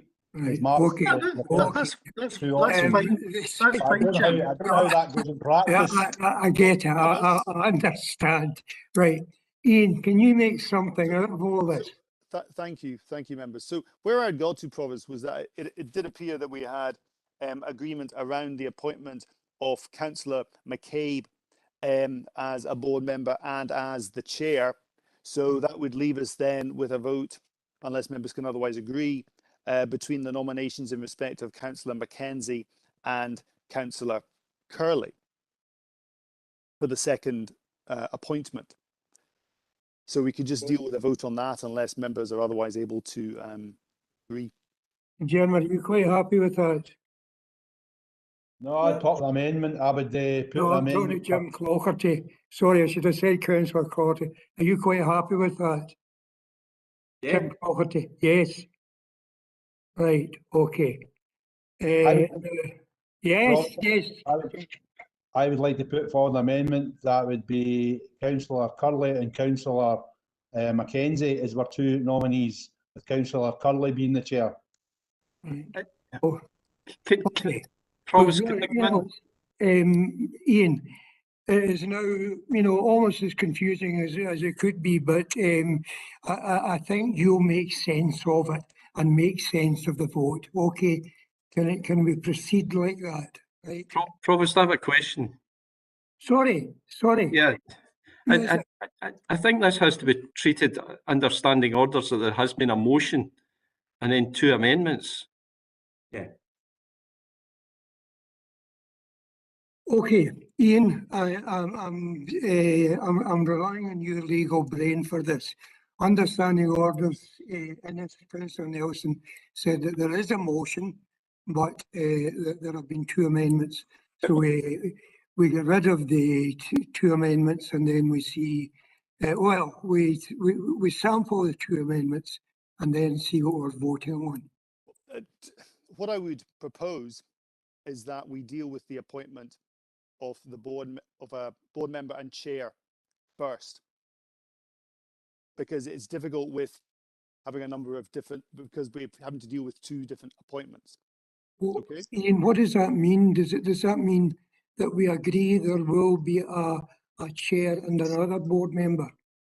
Well, what I had taken from the last contribution, and I think it was Councillor McElhenney, that he had proposed an alternative chair and that he wasn't in agreement with Councillor McCabe as being the chair. Yes, that was it. I think Councillor Chair, McElhenney. I was in disagreement with Councillor McCabe being one of the nominees as well, one of the board members. I put a point of order in the chat if it would be okay. Yes, you have, Christopher. I just caught my eye. Yes, Painful. appreciate it. Yeah, I agree with Councillor Nelson. Standing order should be adhered to, and I would say they're crystal clear. Councillor McCabe moved a motion, a simple motion that, if approved, means he would be appointed onto the body and would be the chair. And as is common in, for example, the statutory meeting of the full council, he invited the opposition parties to fill the second place. So that for me is a simple motion. There are two amendments, and those two amendments should just be battled against each other, with the winning amendment put against Councillor McCabe's motion. And if Councillor McCabe's motion wins, it would then be a point of having a vote on who the nominee should be. I think that's a pretty simple process, and it's in line with standing orders, and that's what I'd like us to proceed with. Ian, Christopher's suggestion is that we conform to standing orders and we eliminate one of the amendments and then put that against the existing motion. I was going to propose, could we just take 5 minutes just so I can get my head around this and then come back, if that's okay? Okay, you want a recess 5 minutes? Okay, we'll have a recess for 5 minutes. It is now 28 minutes past 5. We will convene again at 33 minutes past 5.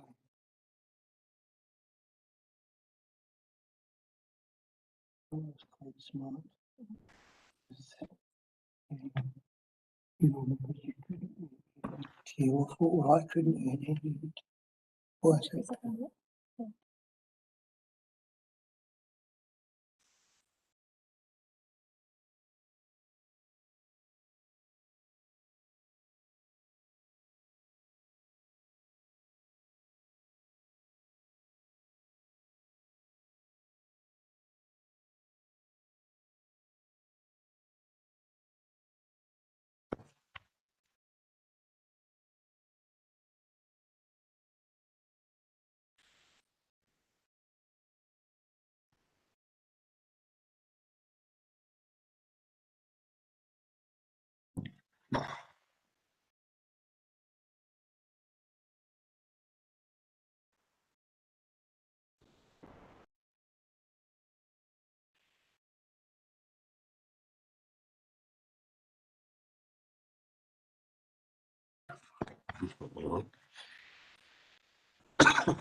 Hello?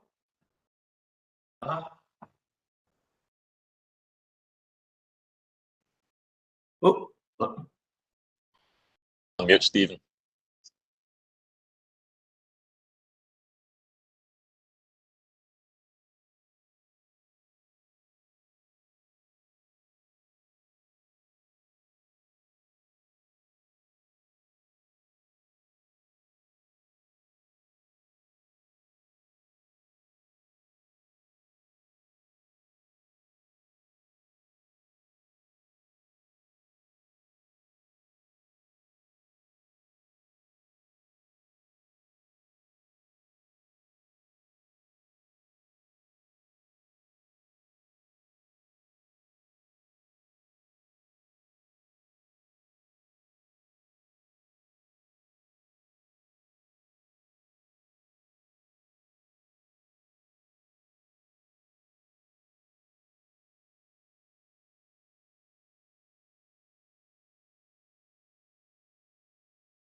Okay.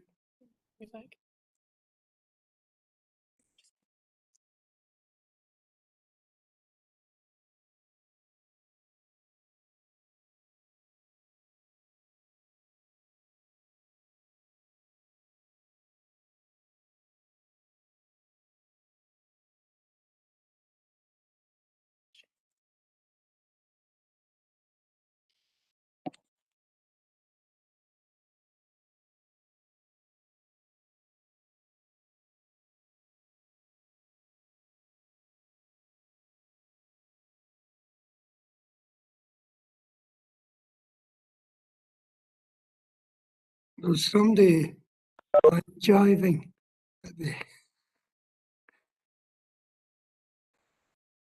She stopped it.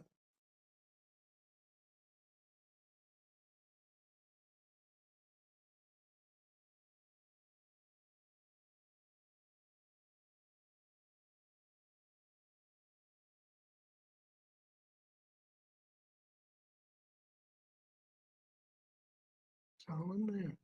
Is he in there? Let's see. No.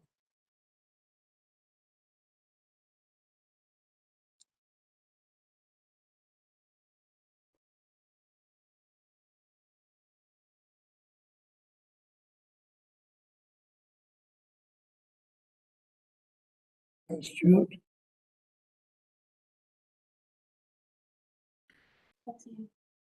Is he in there?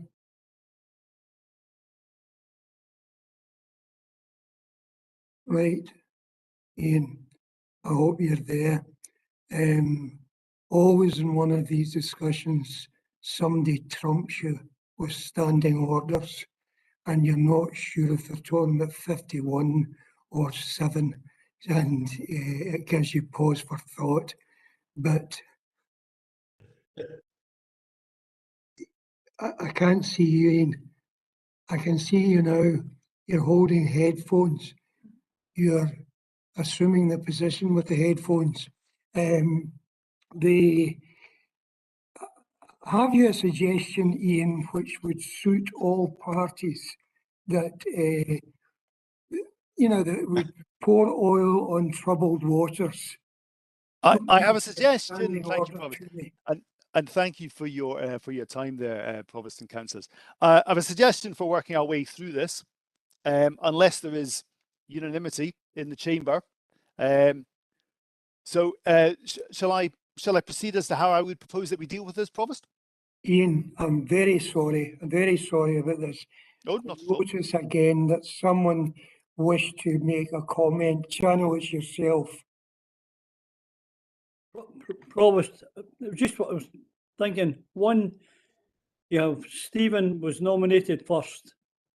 Then you Drew, then Chris Curley, and Elizabeth did not own it. She put him forward for that. And then Jim came in with a third alteration, we'll say, for Chris to be nominated as well as be chair.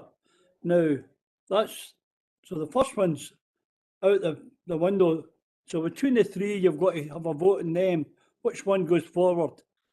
And they can then decide whether it's he goes forward to meet Stephen and whoever's going to be chair, or they can nominate Stephen, or they can just say, right, this is how it's fixed. But the three people then surely must be the amendments to the first one, and just to join it, or are they the amendments to Drew when it came that way? So to me, I would turn around and work out whether Chris Curley's to be on the board as, and Jim says if he wants it, he goes on the board as a member. Oh, sorry, he goes forward and then he goes on as if he wins that again, he goes on as a member. And it's either with or without the added bit that Jim put, whether he's on for the chair. Then it's an argument between Stephen and him. Right. Okay. Channel, just as just to explain what I think is the best way forward. We had a number of suggestions. Standing orders were quoted and so on. Ian went away to have a look and see if he could devise a solution which was fair to everyone. So I'm going to ask Ian for that solution now. Okay, Ian? Yes. Okay. Thank you, councillors, and thank you for your perseverance. So the motion is Councillor McCabe as a board member and as a chair. We then had Councillor McVeigh proposing Councillor Mackenzie. That was the first amendment. The second amendment was from Councillor Robertson for Councillors Curley and Councillor McCabe. I believe McCabe is chair. And then the third amendment was for Councillors Curley and Councillor Mackenzie.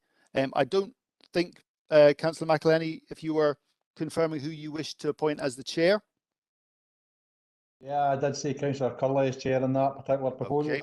Thank you very much. And Councillor McVeigh, you weren't proposing a second board member. Yeah, that's correct, Mr. Strachan, but I'm happy to do that with Councillor Mackenzie and Councillor McCabe with Councillor McCabe as chair, if that makes it a bit easier for you. That would help me. Thank you, sir. I'll Okay. second that. You just second that. Tommy, Channel seconds your nomination. Okay, thank you. So, I would propose to take the amendments in reverse order and work through it that way, councillors, if you're okay with that, and I will try and keep you right. And if anything isn't clear, please let me know. Provost, if you'd like me to go to the vote? Yes. Okay, thank you. So firstly, we'll deal... Sorry. Ian, can I? We're going to get through this sometime in 2021, but Elizabeth, do you want to intervene just now? I was going to move things on, but it's okay. But Provost, I will apologise if I've muddied the waters in terms of this, in terms of proposing. I have to be honest, I really felt quite strongly that as the current administration party that it made sense that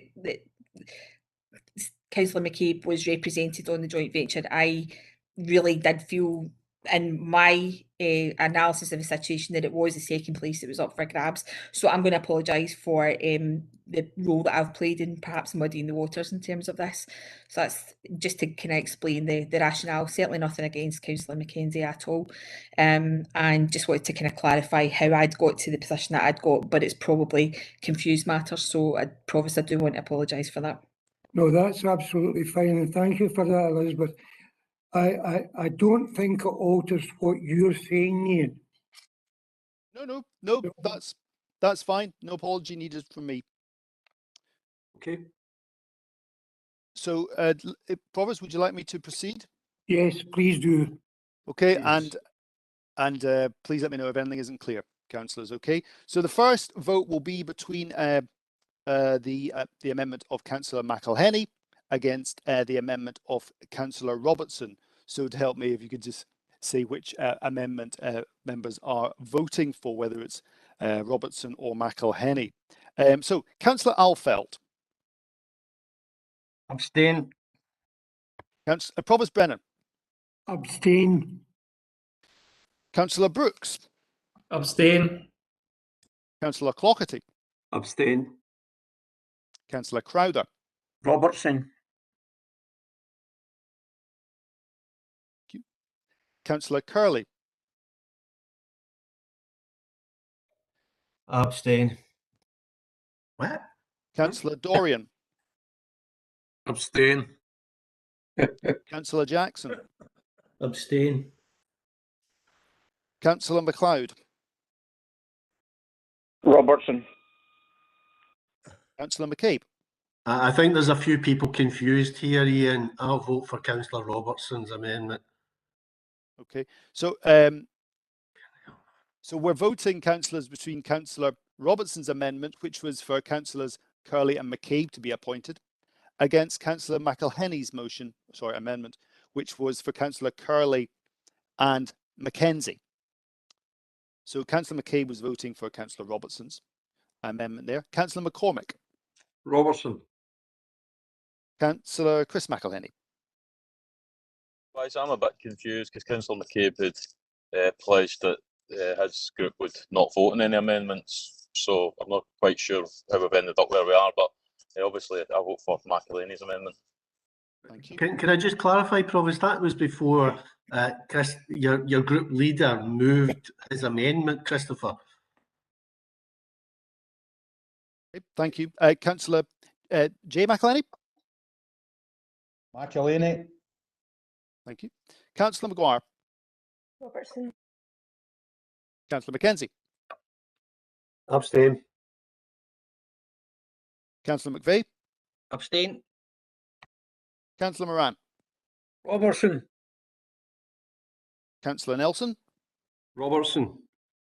Councillor Quinn. Abstain.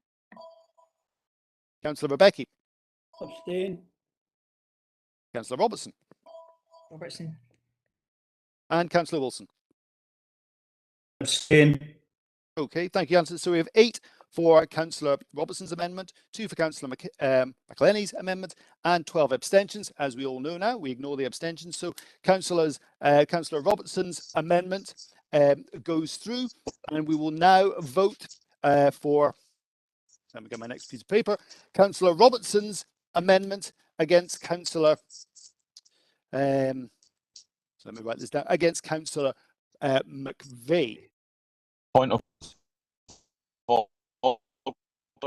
Provost, cutting across the roll call vote without permission and speaking in the meeting, because it's quite disruptive and I find it quite hard to follow that remotely. I'm sure you'd be happy to do that. And usually what I'm doing, Christopher, is looking at the chat. I mean, you could just put in question or whatever. Now, what was your point? I was trying to pay attention to how the voting was going, and during the roll call vote, Councillor McCabe, without your authority as chair, decided to intervene to make a political statement. So I'm just asking you to ask members that during the roll call, if we can just listen to the officers and let the vote proceed. Sorry, I'm speaking. People have in the past intervened, and my judgment is perfectly all right. You've done that several times, Christopher, yourself, so there wasn't a problem with it. And that's my ruling on it. No, Okay, thanks, Rob. So just to now, clarify, so it's okay to interrupt the roll call? Is that what you're yes, saying? it was an important issue, and I took it as an important Okay. issue. You at the last Right. meeting, after the last meeting, you said one of the several issues you raised with me was the meetings were too long. You contribute to the length of the meetings. Right. On you go, Ian. Thank you, Provost. Okay, councillors, I'll just recap again, keep myself right as much as anybody else.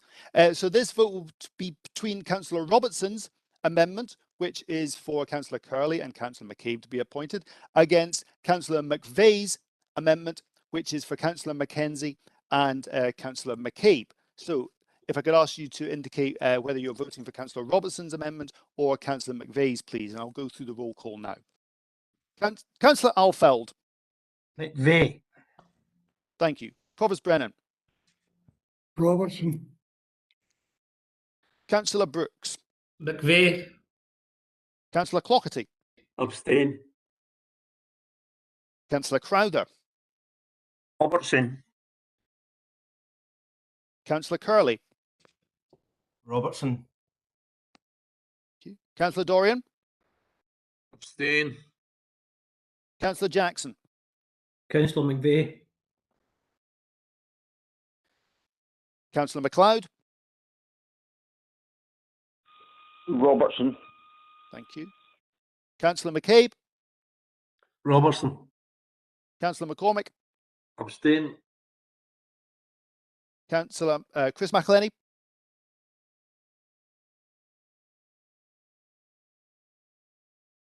Is Councillor McElhenney there? We'll come back to him. Councillor Jim McElhenney. Abstain. Thank you. Councillor Maguire. Robertson. Councillor Mackenzie. McVeigh. Councillor McVeigh. McVeigh. Councillor Moran. Abstain. Councillor Nelson. Robertson. Councillor Quinn. McVeigh. Councillor Rebecca. McVeigh. Big Wilson's a key here. There we go.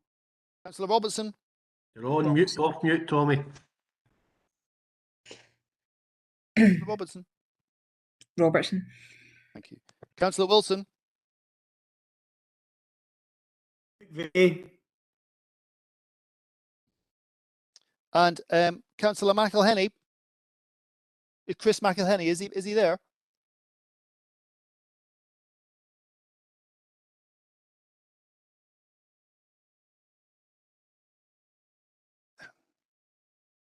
Do we know if we've lost the connection for Councillor McElhenney, Chris?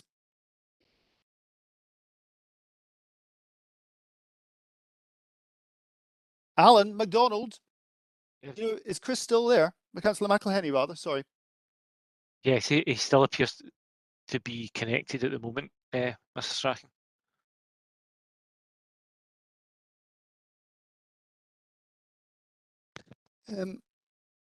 Provost, we're done with the voting, but for Councillor Chris McElhenney, we could pause if you would like. Yes, to yes. give him a moment. I mean, to be fair to everyone, and Christopher is entitled to the same kind of fairness any other councillor is. So wait 2-3 minutes, okay, so it's... Roberts, when you hover over Councillor McElhenney on the screen, there's a wee white box to the side of his mute button, which would suggest there's an IT issue. Right. Right, shall we give 5 minutes recess? Yeah. Alan, is there any advice you can give Christopher? Not sure. Can I be heard? No, sorry. Yeah, you can, Councillor McElhenney, that's you. We lost you there, Christopher. Yeah, I was trying to unmute it, but it was just doing the little wheel thing. Yeah. The whole time. Okay. Settings. Yeah. Okay. And apologies because I'm abstaining, but just register that. Christopher, you abstaining. missed the vote. I don't think your vote was registered. Is that the case, Ian? He's abstained. He's Oh, look, Provost, it's fine. He abstained. I'll take that Right, that's for an fine. abstention. That's fine. Okay, so we're tied on 8 votes in respect of each amendment and then 6 abstentions.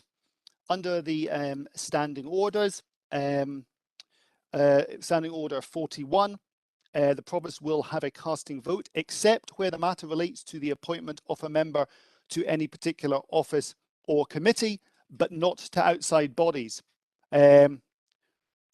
So the Provost would have a casting vote on my reading and understanding of the standing orders.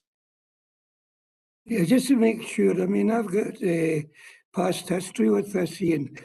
Just to make sure I know how I'm voting. Who am I voting for, or who can you remind me? Yes, of course. Elizabeth. Yes, of course, Provost. This particular vote was voting between the amendment for Councillor Robertson, which was proposing Councillor Curley and Councillor McCabe, against the amendment of Councillor McVeigh, which was proposing Councillor Mackenzie and Councillor McCabe. And you voted for Councillor Robertson. Councillor Robertson, yes, exactly. That's how I use the casting vote, Councillor Robertson. Okay, thank you. So, thank you, Provost. So, by 9 votes to 8, Councillor Robertson's amendment becomes the substantive amendment. And if members are agreeable, then we'll go to the final vote. Well, Provost, with all due respect, my motion was for me to be the chair and a member of the board, and for the opposition to nominate the second position. By passing either of the previous amendments, we've achieved that position. So there is no need for a further vote. Right. Now, my leader has suggested that there is no need for a further vote, Ian. Could you focus legally on this? Of course, Provost. Is that correct? So where we are left, Provost, is the original motion from Councillor McCabe, which was for Councillor McCabe to be the board member and chair. And then we had Councillor Robertson, which was for Councillor Curley and also Councillor McCabe to be the chair. So that's where we have ended up, and Councillor McCabe is absolutely right. Do we now have 2 members? Yes. So they are Stephen and Elizabeth. That's correct. No, it's myself and Chris Curley, Provost. Myself and Chris Curley, right? Okay. Councillor McCabe So is the chair. we have 2 members, one of whom, that Stephen, will be the chair. Is that correct? And Chris will be his subordinate. Correct, Councillor. Okay. So we've arrived at. Sorry, Tommy. Yeah, I've got a question in the chat, Provost, my hand up. Tommy, on you go. I'm just seeking some clarification from Mr. Strachan. Now, this is an outside body. Could he just clarify the statement he made there about the casting vote, please? Because, right, I'll let Ian explain it. He'll do it much better than I will. Ian, I think the question was why I should have a casting vote in that instance. Yeah. So Standing Order 41 provides that the Provost has a casting vote, but not where matters relate to the appointment of a member to any particular office or committee. However, that exception does not apply to outside bodies. And that's, so I think, Tommy, so he doesn't. So he doesn't have a casting vote for an outside body as a standing order. So it should be a cut of cards. No. I was just going to say that you have to cut cards, Provost, if that's outside bodies. Right. Okay. Could we remain silent? I want Ian to answer Christopher's question, which was not in the chat facility, but could you do that, Ian? Would you indulge him?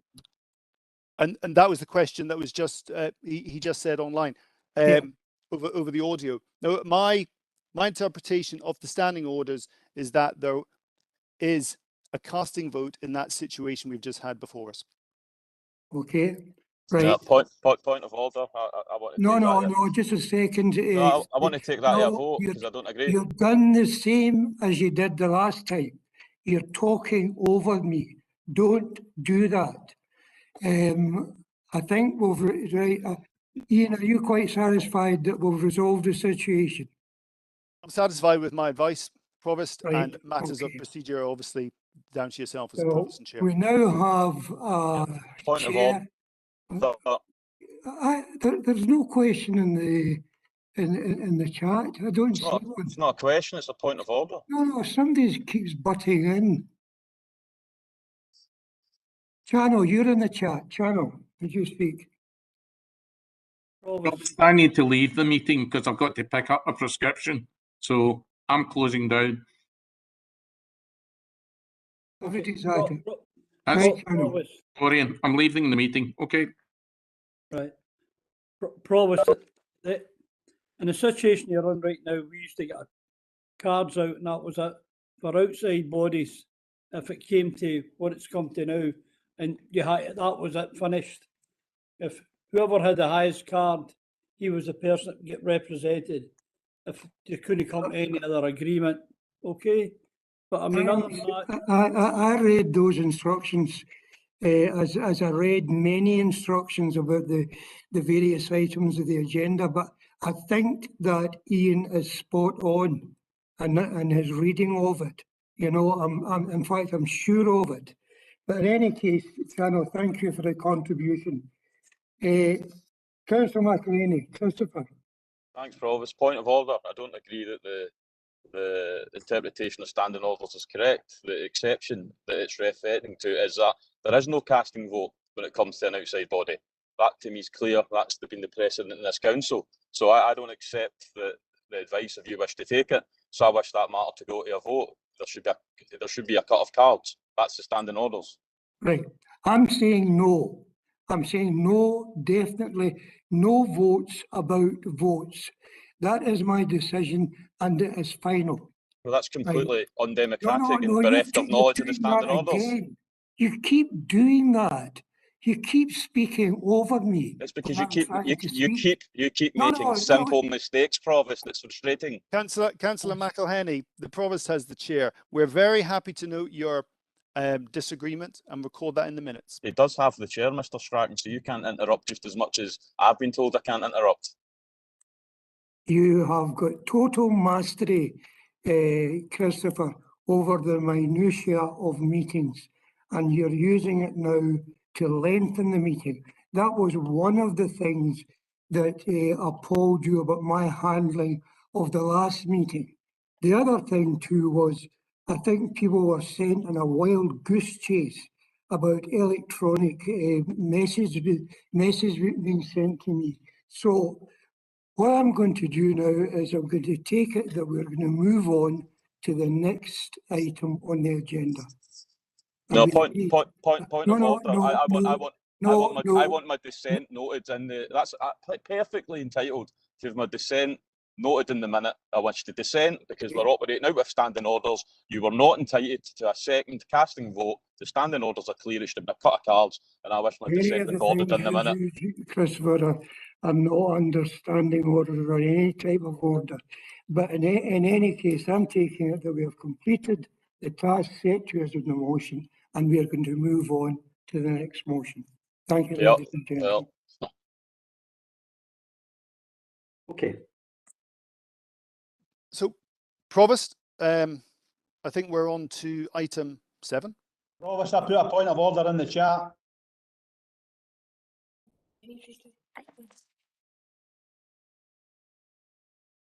Right, what's that, Jim?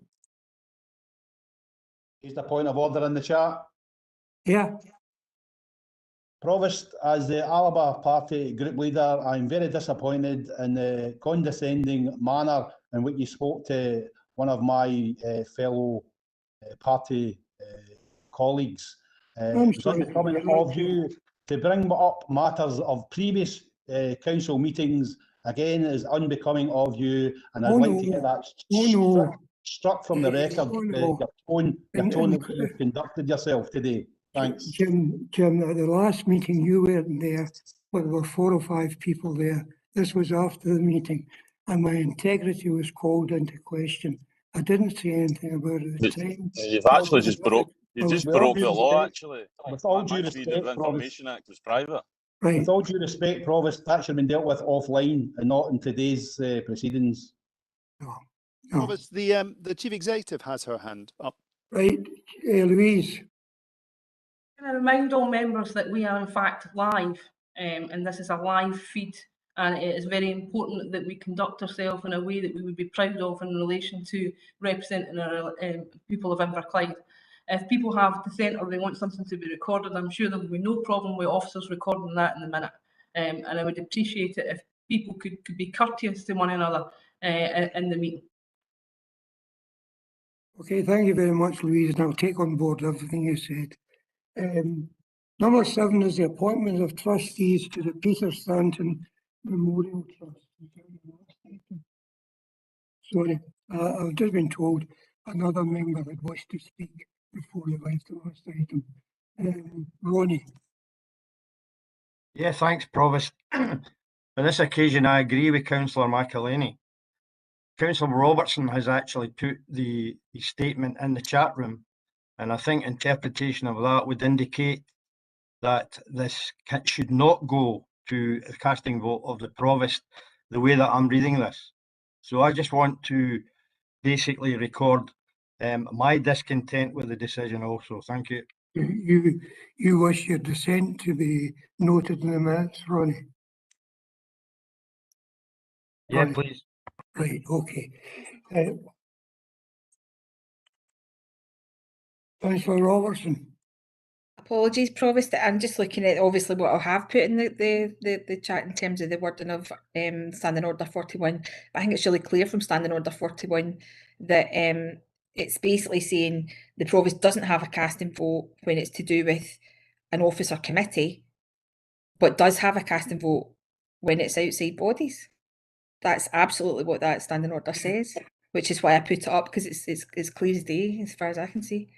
Yeah, that was the one I read. That was the one I was acting on, Elizabeth. I'd read that in connection to this particular item. Tommy, did you wish to say something? Yeah, that's fine, Provost. I just asked for, put it in the chat, asked that my dissent be recorded in the minute as well. Right, thank you. Thanks, Tommy. Right. We're now on item 7. In brief, the current trustees of the Peter Stanton Memorial Trust are all willing to continue for a further 4 years. The recommendation is that we approve the appointment to the trust to serve until February 2026. Can we agree? Agreed. Agreed. Great, thank you. The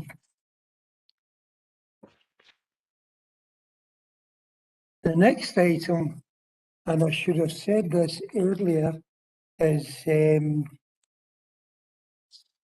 was going to take item 15 next, because Apologies, Provost. There seems to be a problem with your volume. I don't know if it's just a problem with myself or if others are experiencing that in that.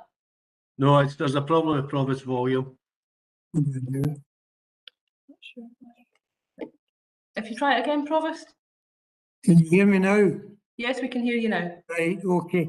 The next item is actually, I would like it to be item 15. It's Councillor Brooks's control the bleed motion. And Graham, I think you should speak in this. Thanks very much, Provost. Yeah, it's obviously full details are in the paper before members. I have got good experience from hearing from colleagues in England who have this in the various communities and local authorities. But nevertheless, I do recognise that members may have lots of questions. So this paper simply asks for members to agree that officers will bring a report to the appropriate committee. I believe that appropriate committee to be Education and Communities, and for our officers to do due diligence to see whether this would be a good idea.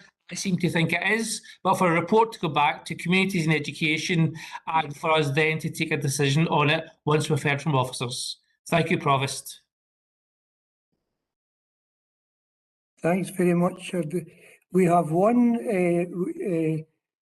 Councillor McElhaney Christopher that is objects to my changing the sequencing.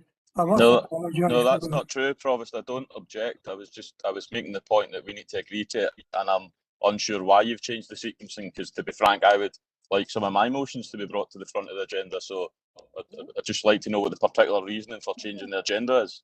I'll tell you why. I thought it was like I thought the previous one was fairly uncontroversial, and that we would progress our way through the agenda fairly quickly. That was the only reason for it. And you're right, I should probably have asked, and I will ask now, do the members agree to item 15 being put out of sequence after item number 7, I think it is. Agreed. Agreed. Okay, thank you. Agreed. Right. Sorry for that interruption. It was entirely my fault, Graham. Okay.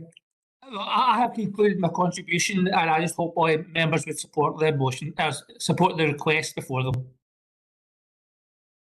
No questions. Provost, as Councillor Wilson, I'm happy to second that request. Jim McLeod. Yes, Provost. Not really any questions as such. I welcome Graham's motion, and of course I support it.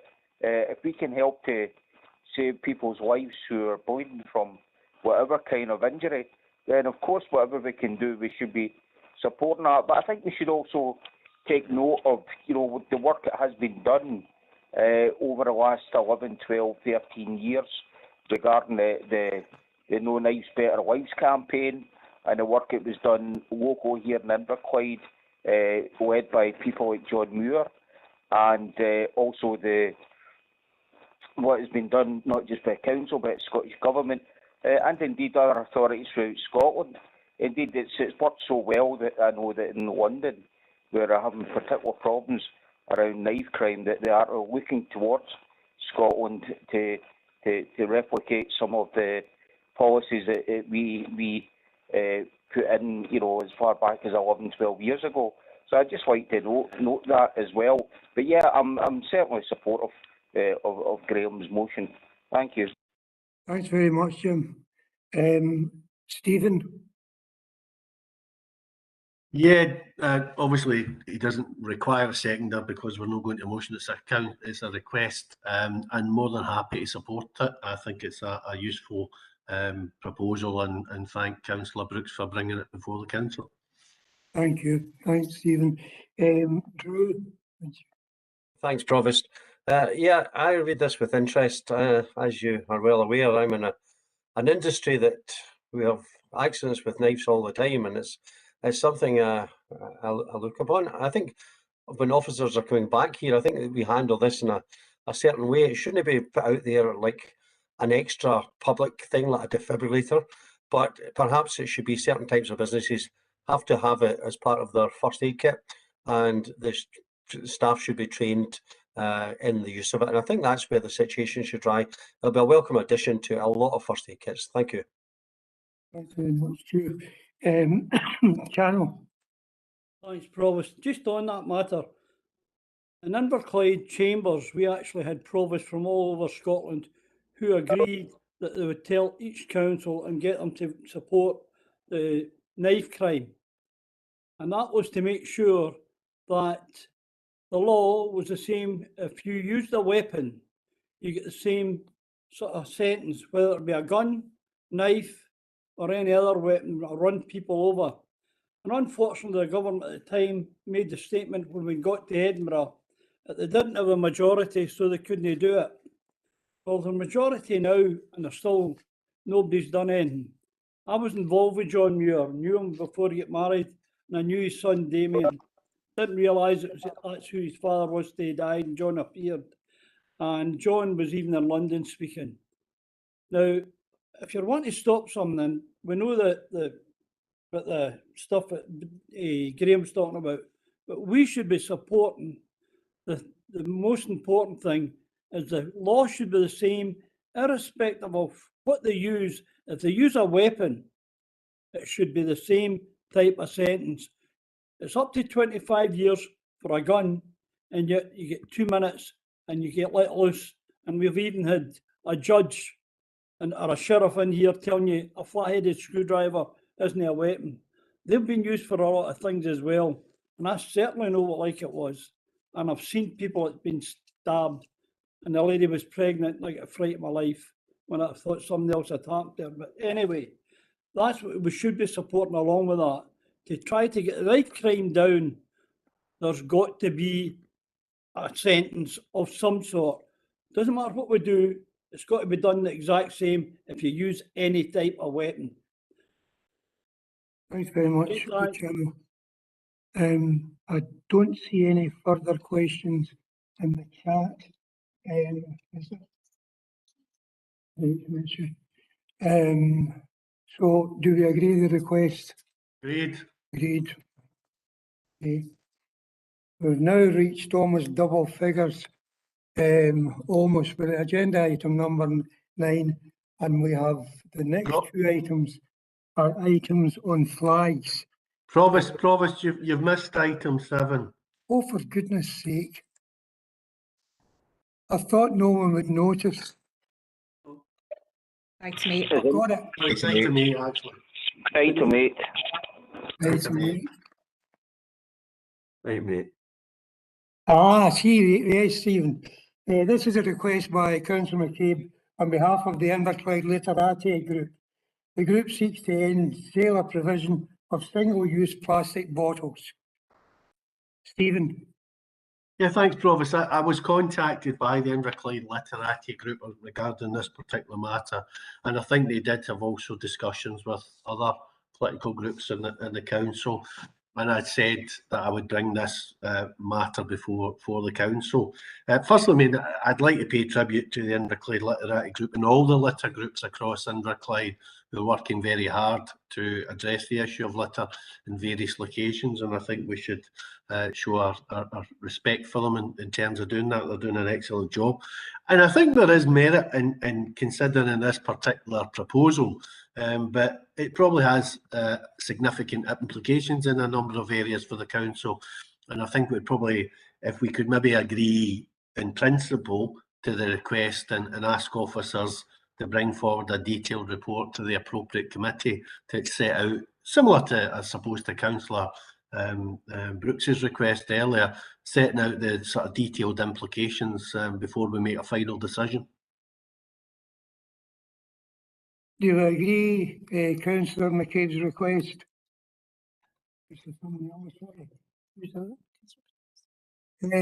Sorry, Graham, you have a question? Yeah, thanks very much. Yeah, very supportive, and obviously the way that Councillor McCabe suggested. I would just like some indication. It may come out at the second at the committee. But the motion before us, that Appendix 1 actually instructs us, and then talks about Inverclyde Leisure. I just look for clarity from legal. Can we actually instruct Inverclyde Leisure as they have an independent board? Ian, can you answer that? Thank you, Provost. Thank you, Councillor Brooks. No, I wouldn't have thought that we could, but obviously in bringing a report back, that's something that officers will address, and we'll need to speak to Inverclyde Leisure as well to understand the potential impacts on them. Thank you very much. Thanks, Ian. Quite happy with that. Councillor Curley, Christopher. Thank you, Provost. I'd like to associate myself with the comments made by other members of on this item. I met with a representative of Inverclyde Literati and suggested that she write to the council leader to try and get this moved on as quickly as possible. So I'm very pleased to see that there seems to be a widespread support for this kind of approach. I think it's important we do look at the consequences, etc. of it, and I think it's keen that we actually set the ball rolling. There's always going to be impacts on Inverclyde Council and our arm's length organisations such as Inverclyde Leisure, and I discussed this with the Chief Executive of Inverclyde Leisure this week just to see where they were at. So I think there's a general willingness to have it considered and have it looking forward, and I think it fits in with the general, what do you call it, thing. We should be reducing, reusing and then recycling. And at the moment when we look to our public parks and things like that, you can see there's a lot of plastic around, it gets into the environment, etc. So we need to make sure that we're focusing on the first, which is to reduce and reuse. They're the more important ones, really. So let's look forward at doing this. I think it's a great idea. And obviously, as members will be aware, there's obviously the Scottish Government is bringing in regulations on the use of single-use plastics, which won't include the use of bottles and things like this at the moment, but it just shows you the direction of travel. So, for instance, in July, you won't be able to use a styrofoam cup, etc., or a single-use plastic drinking straw. But it just shows you we need to try and remove these from the environment as soon as best we can. So I'm very supportive of it, and I agree with what Councillor McCabe says to bring a report and see exactly how we get this done. Okay, now Councillor McCabe, Stephen has asked for officers to bring a report. I presume that's quite feasible. And do we agree the request? Agreed. Agreed. Thank you. Agenda item number 9 is from Councillor Quinn, and it's a request from Councillor Quinn on flying a specially designed flag for National Care Day and Care Week, right, on municipal buildings. We're also asked if we wish to consider an Inverclyde protocol on where and when different flags should be flown. Lynn, do you want to speak on this? Yeah, thanks, Provost. So like any parent, corporate or otherwise, I'm absolutely really proud to bring this request to you today. And I'm actually honoured that the Proud to Care trusted me to speak on their behalf. Unfortunately, due to restrictions, the Proud to Care group couldn't come along today and be part, which is really unfortunate. But as you'll see, I'm wearing my Proud to Care hoodie with much pride, just so hopefully I'll do them justice in speaking on their behalf. With the local pledge, which is nothing about us without us, I thought it was only right that their voices are heard rather than ours. So with the Provost's permission, I've actually got a short letter to read on their behalf. So, dear committee, firstly, we hope that everyone is well, and thank you to Lynn for agreeing to read our letter to you all. Hopefully you're all familiar with Proud to Care Network and our commitment to champion care experienced children and young people and influence positive change. We have been thinking of innovative ways to raise awareness of Inverclyde's care experience community and involve our wider community in supporting and celebrating our achievements. We are going to design our own Inverclyde flag representing our care experience community and Inverclyde's commitment to the promise. We would like to ask committee if the flag could be flown above our municipal buildings on National Care Week in October and National Care Day in February each year. We also hope that over time, perhaps the flag could be flown in timing with Inverclyde's achievement towards keeping the promise. Tomorrow, Friday the 18th of February, is National Care Day, a day we celebrate our care experience community and our rights.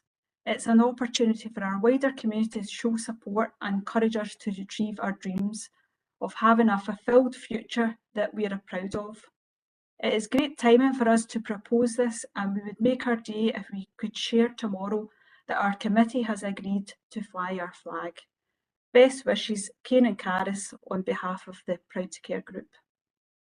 So I don't really think I need to see much more. The young people have expressed their opinion on it, and hopefully everyone here today can grant their wish to get the flag flown. On the under point 2.2, I think it is important that we sort of agree today a sort of protocol. I think what I would ask is, we obviously have a list within the council of flags that are flown on specific days. I think it would be good if we could publish them on our council website, showing which flags are shown on what days and what those flags represent and why we chose to fly them. So I think that would be useful just to clarify that as well. So that's me. Thanks, Provost. Thanks very much, Lynn. That was a very moving letter. Stephen?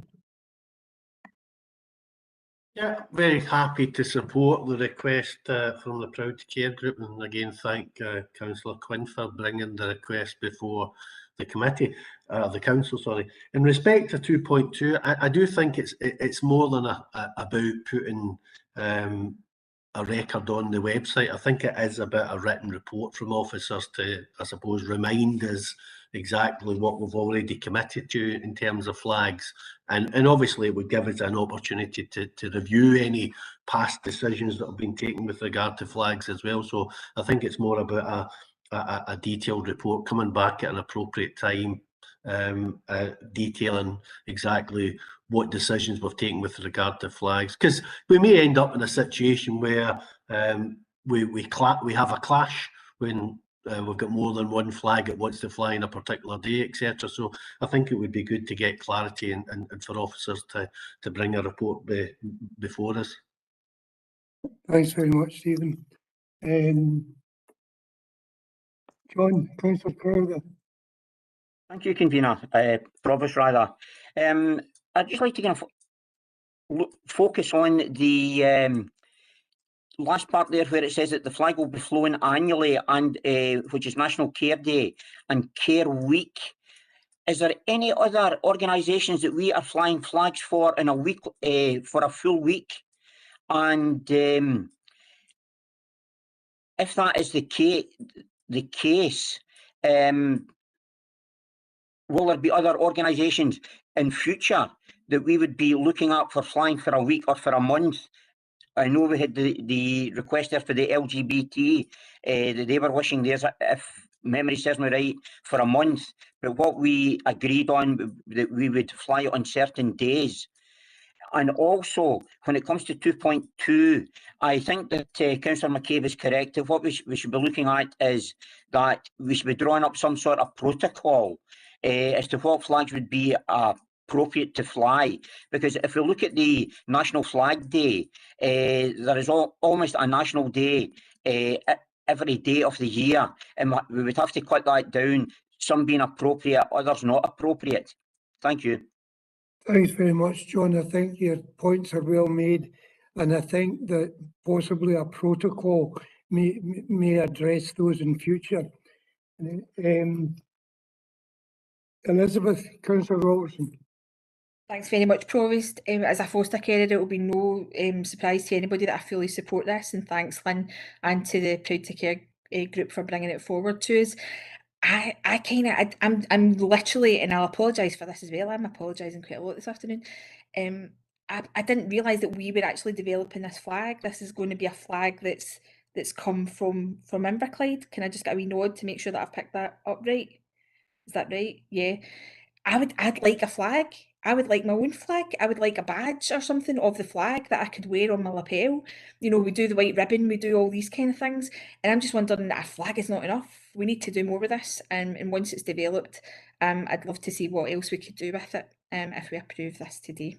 I'd like it to go a bit further. Thanks very much, Elizabeth. Just to say what I said before, I think that the committee adopted a protocol that might be able to answer your question. Natasha.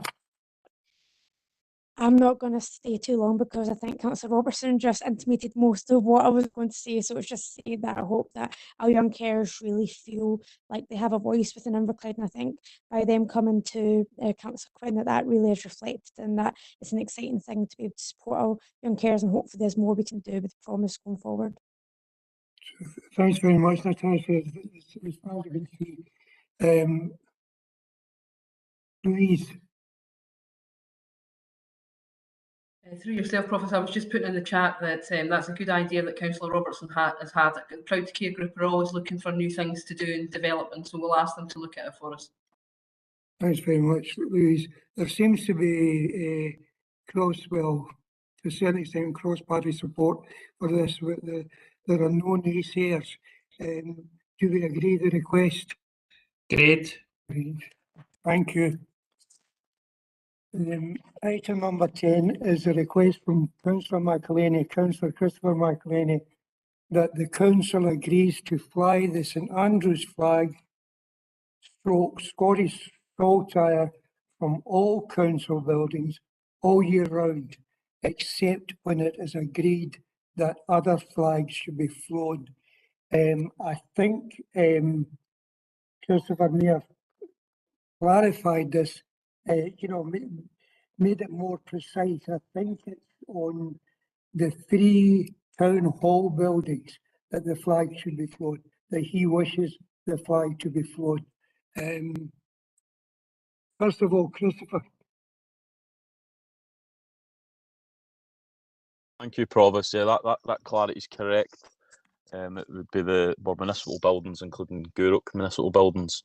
So I guess the background is that there was quite extensive communication from member of the public and other members of the public to the Gourock ward councillors, myself, Councillor Alfeld and Councillor Quinn, and I should thank Ms Sinclair. She was, I think, heavily involved in quite a lot of back and forth, just letting people, so the individuals understand what the council's policy position was in terms of flags, etc. So I was more than happy, on behalf of my constituents, to bring forward this request that they had asked me to do so.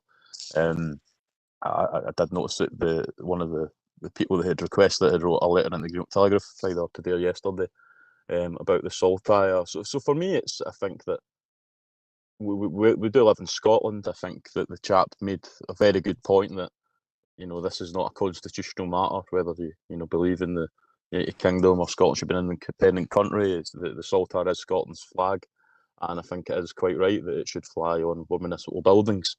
And obviously, just you'll have noted from the last report, when there are other flags that we agree should be flown on certain days, then they would be put up and then of course to be replaced again by the saltire every other day of the year. I think this is something that the council should support. I would ask them to do so. I'm very thankful to my constituents for their hard work and effort in educating people on the Scottish flag. Certainly the Scottish Flag Trust have been doing a lot of work in recent years to educate people on the history of the St Andrews flag and educate them on its development over several centuries and the roles it's played in certain events. Therefore, I would ask the council to agree to the request, and we should have the St Andrews flag saltire flying above our Greenock municipal buildings, Port Glasgow and Gourock. Thank you, Provost. Thanks, Christopher. I'm going to invite Councillor McElhaney, Councillor Jim McElhaney, in just a second. I wanted to say to you that after Jim has spoken, I'm going to revert to Ian, to Mr. Strachan, to give us the full legal aspects of this, right? Jim. Thanks, Provost. Yeah, I'm fully supportive of this request. We've got aspirations of being a city. It's not just any old city, it's a Scottish city. We're trying to market ourselves as part of our tourism strategy. We've got cruise ships, hopefully a lot more returning in the summer season. And the first thing they do this evening, they get off at the big luminous sign, it's Tesco or Aldi or Lidl, depending which way they walk. And they look at a flagpole and it's naked. If you look at the police station, you'll see the saltire flying at the police station. Or if you look at the fire station, you'll see the saltire flying at the fire station. But if you look at the fantastic municipal buildings, the flag is naked, and that's just a shame.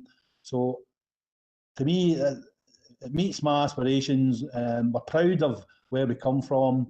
If we go to our postal address, we're putting down our name, our street, We're town, we're district in Inverclyde, and we're country, which is Scotland. So we should be flying that flag high and proud. I fully support this request. Thanks.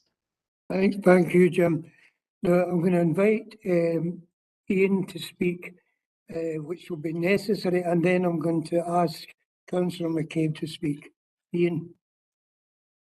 Thank you, Provost. Yeah, I'll keep it brief. My first point was that Councillor Chris McElhenney very kindly clarified that it's just talking about the 3 town halls. My other point was that, and hence the reason for the protocol, is that whilst the request says other days it is agreed, what council might want to consider is other days it is agreed or accepted practice that other flags should be flown, just to cater for that, because I do think there is established custom and practice, but not formal agreement, if you like. That assists. Thank you very much. Thank you, Ian. Stephen.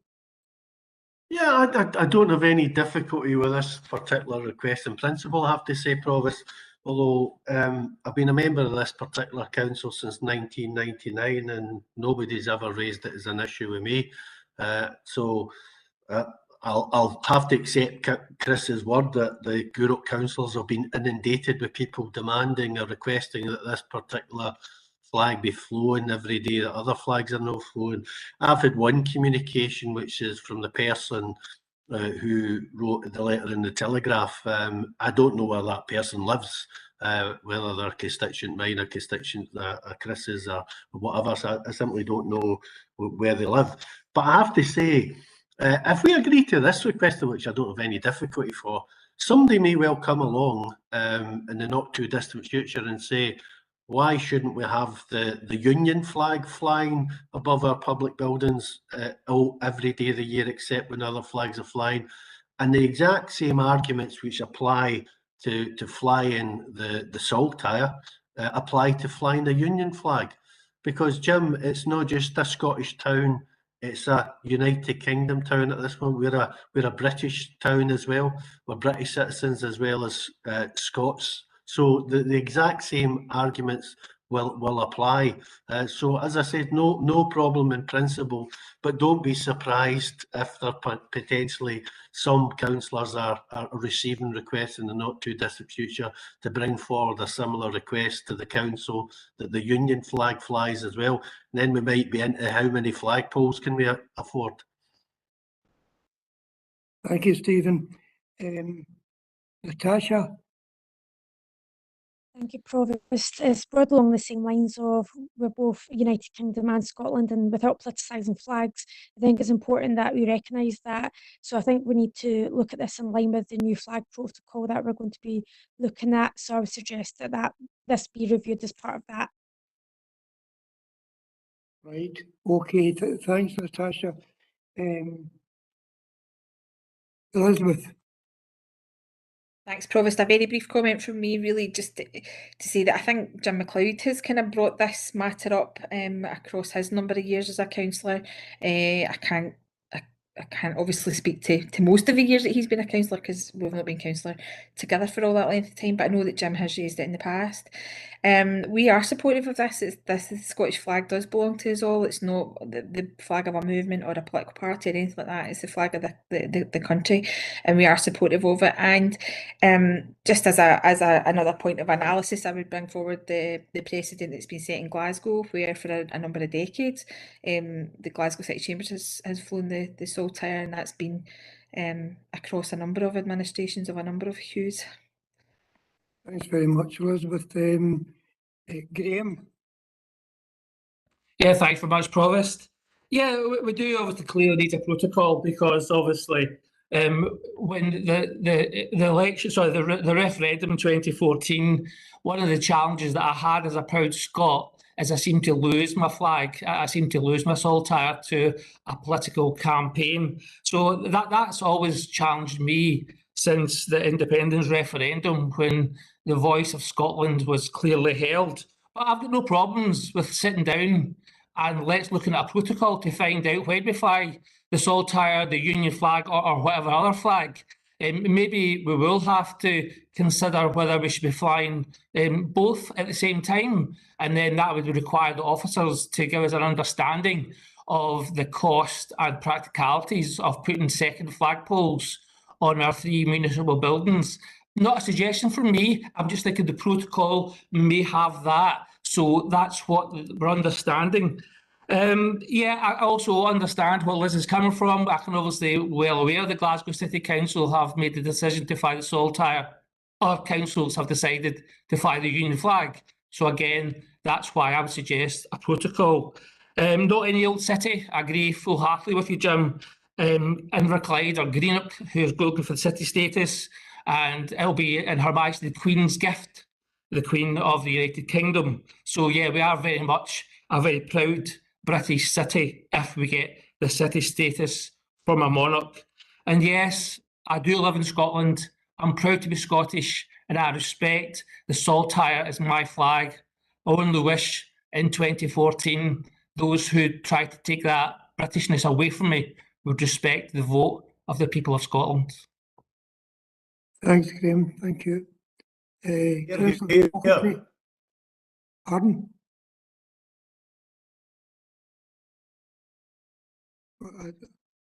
No, I think Jim's next to speak. Councillor Fogarty. Thanks, Provost. I think that was a hear from Australia you heard there. So it was. I think for me, I've got no problem with this either. But I've got to say, flags of any colour are not going to help pay people's electricity bills, are not going to stop people queuing up at food banks in this area. And I think that the people in Inverclyde would want our attention more in these pressing bits. And we are trying our best to do these things. So I've got no problem with whether it's the St Andrew's Cross, the Saltire, whether it's the Union flag. To me, that unfortunately both have now got connotations that shouldn't be there, which always makes me uneasy when people wrap themselves with flags when they get their photos taken, and it's all to do with how many flags they're sitting in front of, whether it's Nicola Sturgeon, whether it's Boris, whether it's Keir Starmer. It always makes me feel a wee bit uneasy that we wrap ourselves in patriotism with flags. But I've got absolutely no problem with the Saltire or even the Union flag. But in this case here, this motion quite clearly is for the Saltire, and I've got absolutely no problem with that. But I've got to admit, the people in Inverclyde will probably wish for us to move on from this agenda item and focus on the real issues that are facing them. Thank you, Jim. I think, sorry, Jim, yes, Jim. Yeah, asking me, Provost? Yes. Yes, thanks, Provost, yeah. I take on board the comment that Jim Clockerty made there. Of course, absolutely, our number one concern is about improving life for the citizens of Inverclyde. That has got to be a priority. And I think it certainly is the priority of every single member in the council. I don't think we necessarily need to question anybody on that one. But the motion today is a different issue altogether. Certainly, I think the Saltire as a flag, it belongs to all of us, all Scots, and indeed new Scots as well, who are coming here to live or have came here to live over time. We see the flag in many different areas. Lots of sporting events. We saw it at rugby at the weekend, you know.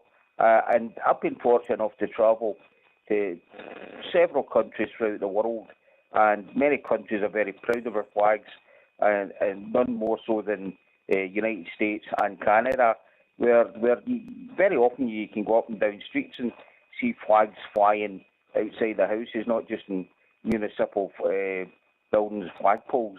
So I'm absolutely supportive on this one. Thank you. Thanks, Jim. Thank you. Channel. Thanks, Provost.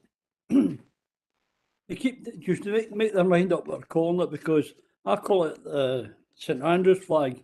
And being in Tenerife quite regular, one day I seen this outside a pub where the gentleman was married to a Europe girl, and I thought Scotland was playing, but it was a Sunday, and it belongs to Tenerife, and that's St Andrew's, their patron saint. I totally agree that we should be proud of being, well, am I not proud to turn around and wear my kilt and go out and go to the football match and follow Scotland everywhere? I've done it for years, rugby and football, and we should be proud of that. But at times we've got to turn around and say, right, what are we doing, what are we not doing? And yes, we should be proud to put our flag up. But I think earlier on in the one that Lynn brought in, we found out we need to have a register of what flags are flying so we can make a decision and stop flying them at the wrong time and try to do that. And I think that's where this one should come in as well. So we look at the flags that we can put up on our property or whatever it is. Unfortunately, certain people take things and that's it. We've had songs that have been ruined because certain football take them and abuse them, and folks say, I'll not play that again. And this is just the exact same. And that to me just, if you like the music, you sing it. If you don't like the music, you don't sing it. And it's the same with the flag. I think it's there, it's ours. If it's got to be displayed at times, then it's to be displayed. But I think it should be checked in along with every other flag we've got to do and show that day or that week, whatever it is. But I think that's the best way. Thanks, Providence. Thank you very much. Thanks, Channel. I take it we agree the request. Is that correct? Yes. Promised. Could I just ask a quick point of clarification? Sorry to interrupt. I was just wanted to chat with Councillor Chris McElhenney if he was agreeable to the insertion of the words after it is agreed or accepted practice that other flags should be flown until such time as we have that protocol before council. Thanks for that, Ian. That's good clarity. No, I think that if we agree this today, we can just get on with the job of hoisting the saltire above the buildings. And I don't think it has to wait on that other piece of work, because that other piece of work will naturally dictate when we have to put other flags up. I mean, I think there's been lots of good contributions today.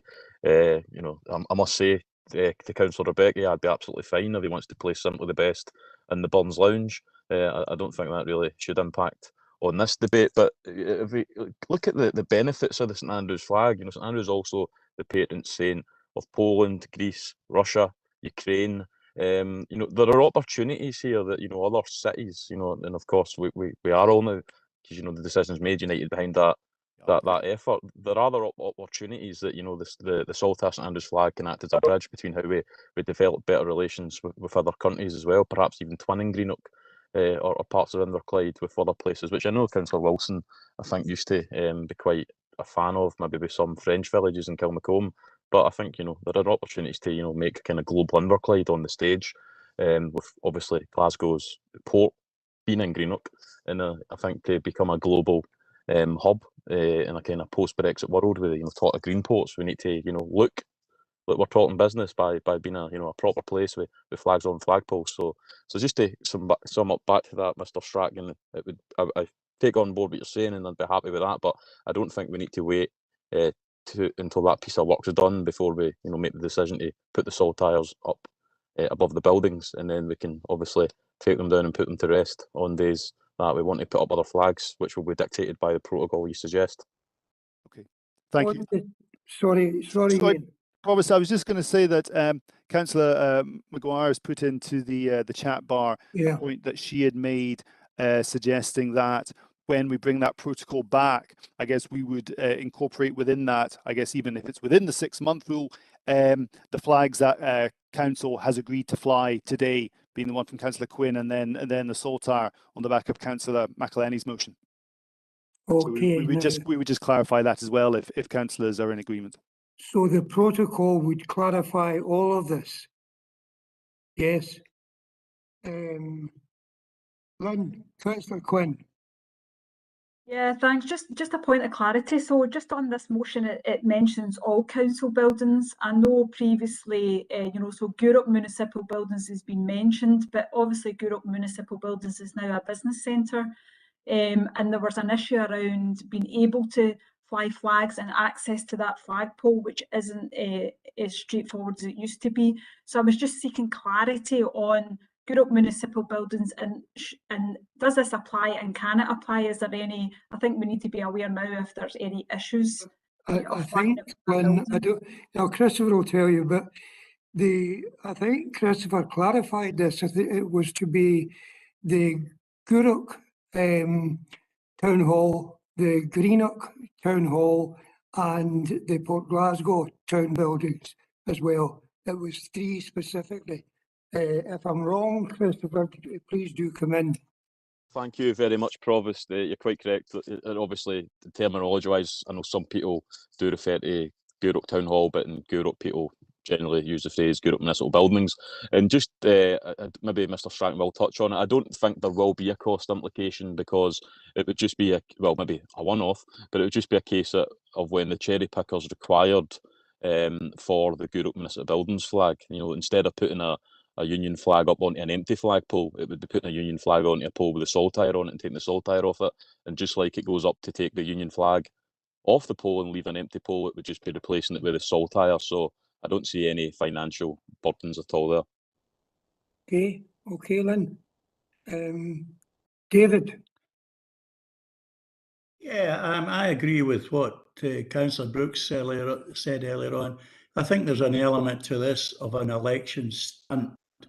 I do think it is that. I really, I think our main flag as part of the United Kingdom is the Union flag. I'm a great supporter of Scotland. I am Scottish, proud to be Scottish, but proud to be British as well. I think this is an attempt to exclude the Union flag from our flagpoles. And I do look forward to the protocol coming back to a future committee when we actually might be able to put a motion or amendment forward to have a vote in this matter. Thank you, Provost. Thank you, David. Natasha, Councillor Maguire. Thank you, Provost. Yes, I'm a bit dismayed that Councillor McElhinney's not okay to wait for the protocol to come forward. I wasn't really wanting to turn this into a motion amendment situation, but I do feel like we should be reviewing all the flags in accordance with whatever the protocol is going to be. I have nothing against the Union Jack or the Saltire or any other flag, but I do think that should be part of that. So I don't know if members would be minded to take it to a vote between having it in line with protocol that is carefully planned out versus agreeing something today just to put the flag up without actually considering other flags in the greater scheme of things. And I think in that instance, you would have to word a motion, Natasha. My motion or my amendment to the paper would be that we accept the contents of today's paper and review it in line with the protocol which is being drawn up in line with the previous item. And I would need a seconder for this, I would assume.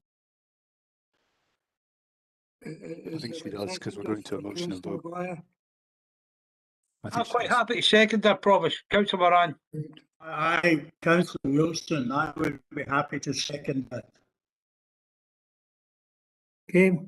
Now, Ian, yep. At the risk of imminent death, would you preside over the voting? Yes, of course, Councillor. Just to come back, though, on a point of clarification about Councillor McElhinney and Gourock. I mean, as ever with such matters, if there was, say, potentially health and safety considerations, a use for a cherry picker, then we officers would need to take that into account. And of course, again, we would need to explore that, but we could also bring that forward as part of consideration of the protocol. But there might be times when there's practical situations that might prevent that, but I'm sure members will understand that. I was going to go forward, Provost, but I think maybe Councillor McElhinney has a question or a point to raise. I think it's Tommy who's got a question. Tommy. Thank you, Provost. Just a comment. I wasn't going to really say much or anything on this issue at all because flags is not a big issue for me. If you fly the Union flag, the saltire, whatever, makes no difference to me. And I think I would endorse Councillor Clough's earlier comments. Flags don't pay your bills, put food on the table, or pay your council tax and whatever else. So happy to support Councillor McElhinney, but not a big issue. And I think we've got bigger, more important things to deal with than flags. But it's just my comments. Thanks very much, Tommy. Councillor Jim, it's you. Thanks, Provost. Maybe you can correct my memory, but we had a debate about flags in Gourock municipal buildings a couple of years back, and I thought we went to the extreme and we installed a new flagpole in Gourock to allay the requirement of having to use a cherry picker on the municipal buildings. So have we not still got that new flagpole in Gourock? Can any of the officers answer that? Provost. Sorry? Stuart. Stuart, yeah. Provost, in order to fly a flag on Gourock municipal buildings, there is a requirement for a cherry picker to fly the flag and then to take the flag down. Okay. So did we not leave that flagpole that we put in where the wee tourist, behind the wee tourist box thing? Did that not materialise? Through you, Provost, no, it didn't. Christopher, there's something in the chat facility. Do you want to speak about it, Christopher?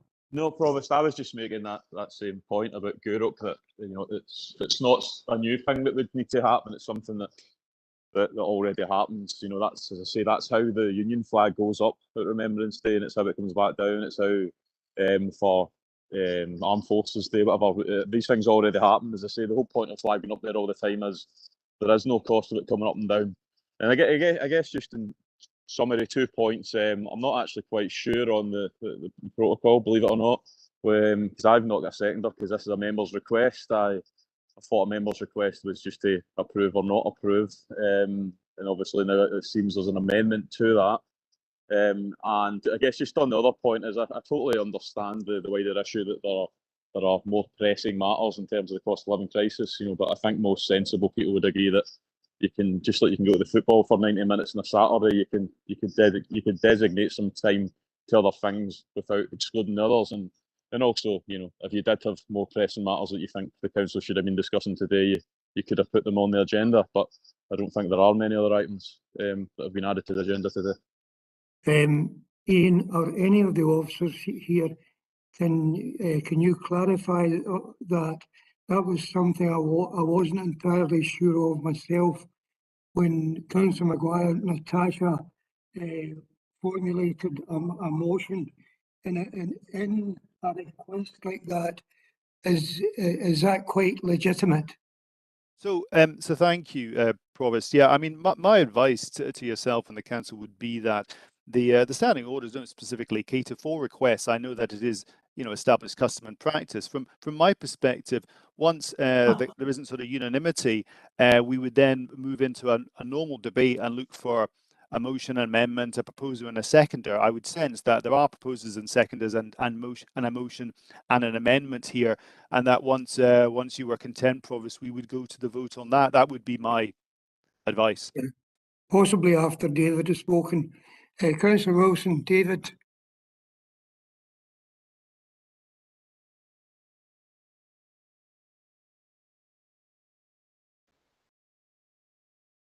I mean, those connectivity problems to Australia. Provost, I think I'm sorry, Provost. I'm sorry, I was on mute. I need to leave. I need to leave soon for a 7 o'clock meeting elsewhere. Right. Okay. It wasn't a contribution to the debate. No. No. No. Right. Okay. Okay. Thank you. Ian, you can organise voting. Provost, could I just come? Provost, before we do that, could I just come in as I? John, absolutely. Provost, thank you. John, it was really just. Apologise. That's fine. That's apology is accepted. It's really just to go over the point of the flagpole in Gourock. If memory serves me correctly, I think there was a proposal for a flagpole to be raised in Kempock Place, but that had been rejected after there was a number of complaints. And I thought that the outcome of that was that there was to look at another location for a flagpole to be installed. But putting that argument aside, we're talking there about protocol, and I know that there is guidance from the Scottish Government on the flag flying protocol or guidance. And it clearly states on that local authority buildings and schools are not affected by the Scottish Government guidelines, that the matter of flag flying remains with the individual local authorities to determine. Therefore, on that basis, it would be up to officers, in my view, to actually draw up our local protocols and guidelines on this. So, John, are you alerting us to the fact that our protocol could be uniquely an Inverclyde protocol? Basically, I would say yes. Yes, right. Thanks for that, John. Thank you. Natasha, Councillor Maguire. Oh, sorry, Stephen. All right, thank you. I was going to say, I don't know why you want me to talk. No, right, okay. Stephen. Yeah, Prof, all I was going to say is that we agreed at the previous item that officers would prepare a report on a protocol and bring it before us. So there's no issue about there being a protocol. The only issue appears to be here that Councillor McElhenney would wish the flag to be flown basically tomorrow or as soon as practically possible in advance of any protocol report coming forward. And Councillor Murphy would like the request to be put on hold until we consider the protocol report. That seems to me to be the point of debate that we may well have to divide on. Okay, so there's obviously a division here. Ian, could you please organise the vote? Thank you, Provost. Yes, and I agree with Councillor McCabe's summation there. So we have the motion by Councillor Chris McElhenney. I think maybe Councillor Jim McElhenney, were you going to second that, just for completeness? Yes. Yeah, to fly the Saltire every day other than where it's agreed or otherwise accepted practice that other flags are flown. And then we have the amendment from Councillor Maguire, seconded by, I think the first name was Councillor Moran, to agree the same, but pending council approval of a flag protocol. I think that's fair reflection. Okay, so there's a motion against the amendment, and I'll just do a roll call in turn, councillors, if that's okay.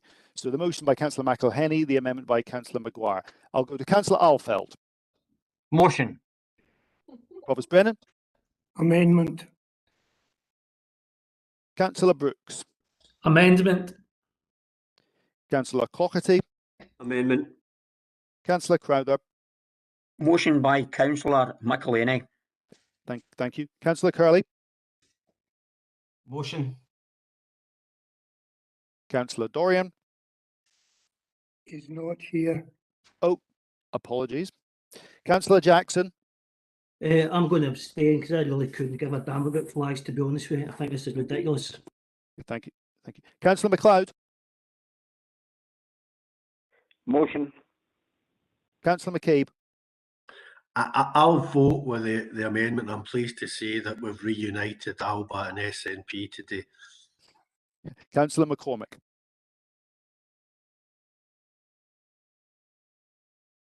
I'll come back. Amendment. Amendment, Councillor McCormick. Yes. Okay, thank you. Councillor Chris McElhenney. Sorry, Ian, I said motion there. I thought you had said me. It was McCormick, so it was freezing. Motion. No, sorry, I moved on, but thank you. Motion. Councillor Jim McElhenney. Motion. Councillor Maguire. Amendment, please. Councillor Mackenzie. Motion. Councillor McVeigh. Abstain. Councillor Moran. Amendment. Councillor Nelson. Oh, apologies. Councillor Quinn. Motion. Thank you. Councillor Rebecca. Abstain. Thank you. Councillor Robertson. Motion. Thank you. Councillor Wilson. Amendment. Thank you. So the motion is carried by 9 votes to 8 with 3 abstentions. Provost, that's the end of that item.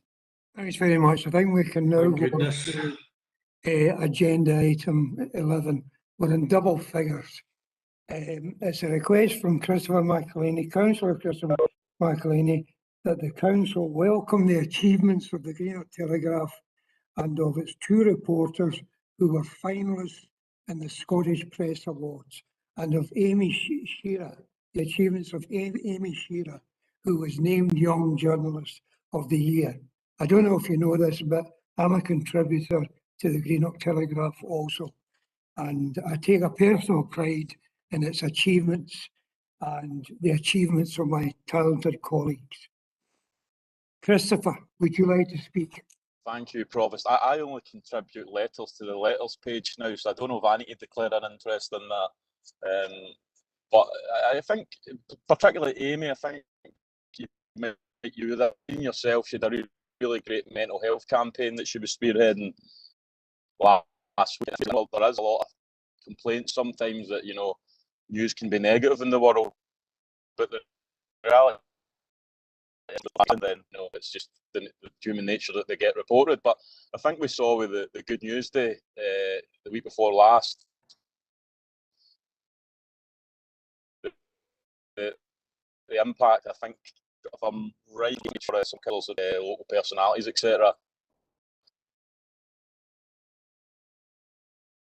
Christopher, are you having problems with connectivity? Christopher, can you hear me? Can I just can you hear me? Yes, but it was breaking up there. I spoke for about a minute praising yourself and the benefit you made to education. Oh, Did you miss all of that? Look, I think you could repeat that. Well, I was making the point that Amy went to Notre Dame, so I wasn't sure if you had been involved in teaching her yourself at one point, so perhaps you could take credit for that, and even if you didn't, you can just take the credit anyway.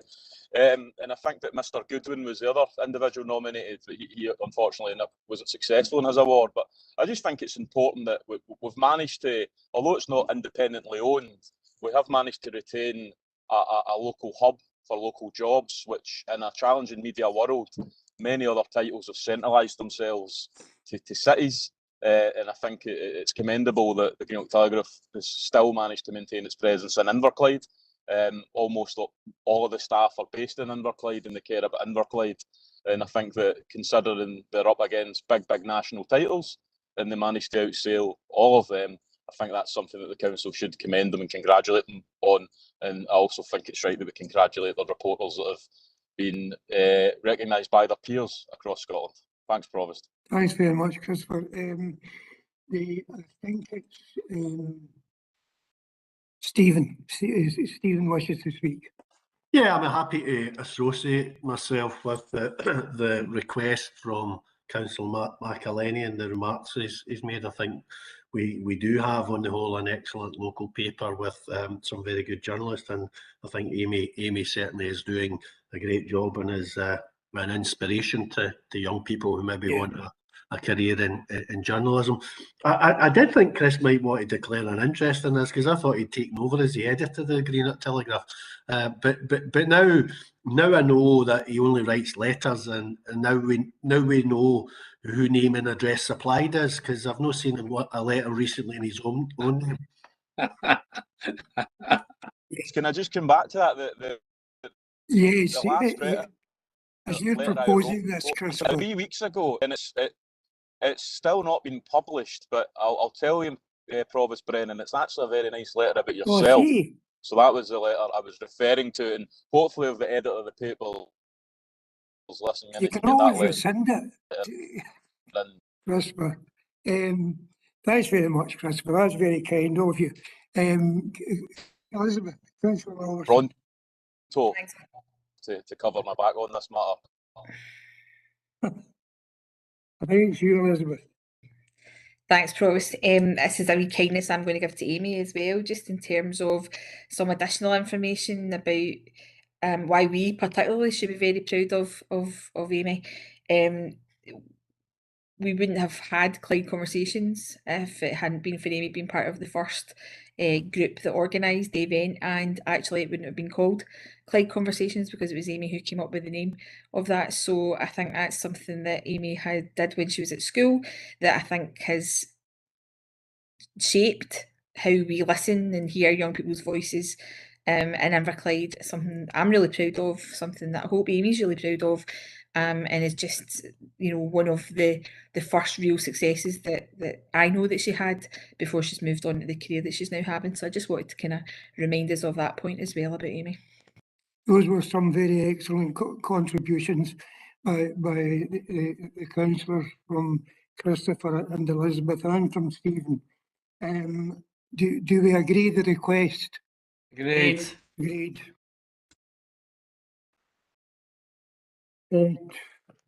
Item number 13 is about CMIS and the CMIS board. Item number 12, Provost. Oh, for goodness sake. I thought nobody would notice that. Yes. It's a request for an independent judge-led inquiry on the procurement and design processes by Caledonian Maritime Assets, SEMA, for Hull 802, and the sad story of its sister ship, Glen Sannox. And I appreciate this motion. I think it was timely, but I don't think that we will make the final decision of this. In any case, Tim, do you want to speak? Yeah, thanks, Provost. Firstly, with your indulgence, can I ask for Mr. Strachan to correct a typo? It should be inquiry with an I and not an E. Yeah. Yeah, I was about to reprimand you for that. A bit more serious. Yes. The I, as opposed to me asking a question. Yeah. So, How's with it that going? said, I don't need to say how embarrassing the situation has become, not just for the workforce, for the yard, but for Scotland and shipbuilding in general. As a tradesman myself, and I'm sure there's a number of skilled people also in the room, these things don't happen by bad practice or by the skilled people carrying out the work. These things of people, these skilled tradesmen are working to a design. Now, I've quoted an incident in there where it's pipe work that's had to be ripped out. Last week, it's now been revealed that electrical cables that have ran have been too short. Again, it's unfeasible for me as an electrical engineer to say that job's been done, but I've ran that cable too short. I've ran that cable to spec. Someone's told me that's the cable run. Now, CMAL on numerous occasions seem to me is to be, they're not answerable to anyone. They have put down the spec. They have specified how long that cable run should be, and now they've been told, or the yard's been told, you need to rip that up and put a longer cable in because it's too short. Someone should be held accountable for that, and only a judge-led public inquiry will be able to establish the facts as to who's responsible for why these ships are so late, why such changing spec and design has been allowed to happen. So with that, I ask people to support the motion. I don't see any questions here, Tim. I was just going to second it, Provost. Yes. Yes, Yeah. Thank you, Provost. I'm happy to second the motion. I think that there has been a lot said previously that perhaps we don't need to go over old ground, because we have debated the yard within recent memory. I certainly would want to associate myself with those that are quite upset that the workers at the yard haven't received a satisfactory pay award, considering they've been waiting 9 months for that, and I think it's deplorable considering the £2 million that the turnaround director has received, and the only thing, as I've said, that he turned around was his personal wealth. But the point on the electrical cables, I think, really is an important point, though. You know, I used to get into trouble for using Councillor Moran, I think, will have, you know, great experience of building ships. We used to get into trouble for wasting too much cable because you always run a cable too long. You know, so the fact that over 1,000 cables are too short, there can only be design errors. There is no chance that that is workforce related or human error. It's a design issue. And it is important that we have a judge-led inquiry to get to the bottom of this, because there is going to be new leadership, which I welcome. But if the new leadership continues to be bound to CMAL's design change after design change, I would honestly go on the record right now and say that I don't envisage any situation that these two ships will sail, particularly with the Scottish Government's ideological dislike. Christopher, you're breaking up a bit. Of gas, which now seems to be the situation, and both of these boats are liquid nitrogen gas run. A technology that, yes. So I'm happy to, yes, thanks, Provost. I'm happy to second this motion. I think Councillor McElhaney's basically said most of the misled and long or wrong. Right, now that's some very salient points there from both speakers. Chris Curley, Councillor Curley. Thank you very much, Provost. When I first read this, what do you call it, this motion, I was actually looking at it. I agree. I think we do need to have some sort of clarity about what exactly went wrong and when and who and what and why and where. But when I was looking at it to see if this is the actual time to do it, I was looking at the Audit Scotland, and I can see that they're actually proposing a report. They're actually undertaking a report and an audit at the moment of this contract and the procurement, etc., which actually goes quite a lot of way to what's actually in this motion here. And this report's going to be published in March. So I'm really just wondering whether or not we're jumping the gun just very slightly on whether or not we should be going for a judge-led inquiry now. As I say, I think it's right, because I think Ferguson's is suffering from the drip of these things in the papers, and we want to try and draw a line under it and move on. From my point of view, I'm just looking at it going, I just think I would like to see this Audit Scotland report first before deciding whether or not we'd actually, we as the councillors, we'd then say we want to go for a judge-led inquiry, because what we might find is that this actual Audit Scotland report actually deals with a lot of the things that we're actually concerned about. So therefore, I'd like to propose an amendment, which, if you don't mind, Provost, I'll put it in the chat. Yeah, hopefully it's, the chat is big enough to take it. So bear with me for a wee second.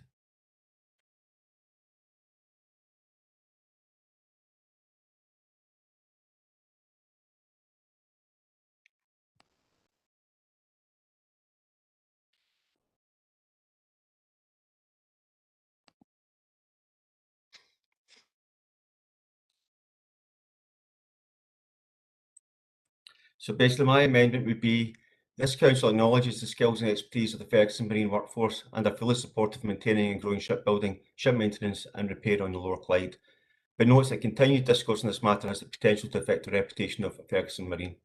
It further notes that a Scottish Parliament inquiry into the project was published in December 2020, and that Audit Scotland are currently undertaking an audit on the management of the project to deliver vessels 801 and 802, which is due to be published in March 2022. Given the imminent date of the publication of the Audit Scotland report, in order to enable elected members to take due cognizance of that report, it is considered that Council will take no action at this time, but rather wait publication of the Audit Scotland report. So that's my amendment. As I say, I fully support the principle behind it. I think we do need to get answers here, but I'm just wary of the fact that we're going to have another report. It's going to be published next month on this thing, and I think it might be better just to wait for that report to be published. Thank you. Chris, I'm not gainsaying a word you said, but the facts are facts that the cross-party committee was critical, and the government commissioned an inquiry or a consultancy by Ernst & Young, and we were told that was going to be in 5 months. 14 months later, it's still overdue. But you've obviously done your research into this. Provost? Yes. Provost? Oh, so I was just going to say, I think Councillor McVeigh, well, two things. I think Councillor McVeigh has sort of dropped in and out. He seems to be back just now. And also might be worth just double checking, because I'm conscious not everyone will be able to see the chat bar probably. Just to check maybe that those that were on their phones were heard what Councillor Hurley was proposing. Right, and I must bring in Chano in a minute. Chris, can you see the motion in the chat facility? Chris? Yes, I can see it. Yep, and Right, I heard it as well. Yep. Yep. Tommy, can you see it? Tommy, can you see the motion? Yes. Yes, thank you. Right. First of all, I'll go to Chano. Thanks, Provost. What's annoying, and you can understand why Chris put that down and read it. Normally you'd go down that road. But tell me something, for 4 years we've been getting told all sorts of things. What's happened, what's not happened. We just get rid of the man in charge, and he had all the people down at various times, all the officials up in Edinburgh, and telling you how the project was going. The day he leaves, we found out the wire's short. And Jim will tell you, working with wire, you certainly don't leave it short. And you should know the lengths and everything else. And it's all there. And what have you got? Audit Scotland have not once told us what it was costing, how much it was over budget, and why it was late. All these things should have been looked at. And when all these MSPs that came down and some of their buddy pals looking at the ship, they should have had somebody in there with the knowledge of shipyards to give them the information so that they could look at the boats, and that's it. The other week there, the lines broke. Thank God they did a wee bit of work on it. You're echoing, Chano. It's somebody else that's come in there. Full user. That's it away now. But that's better. Right. It was whoever's on the phone there. But seriously, they broke its moorings. I think they were hoping that the woman will get sunk so they could get their money and the insurance. Everything that happens in Ferguson right now gets blown up, and what happens, it certainly doesn't do Ferguson a world of good, and it doesn't do Inverclyde a world of good. So Audit Scotland should have got off and says, where's the money being spent and what's happening? I can assure you there'll be stuff out of there I know about that because of paperwork, they couldn't use it in the ships, and they scrapped it, and it had never been used, and that was a load of pipework. So if I know that, they should have known it. Thanks very much, Chano. Thanks. No, a lot of informed discussion here. Natasha, Councillor Maguire.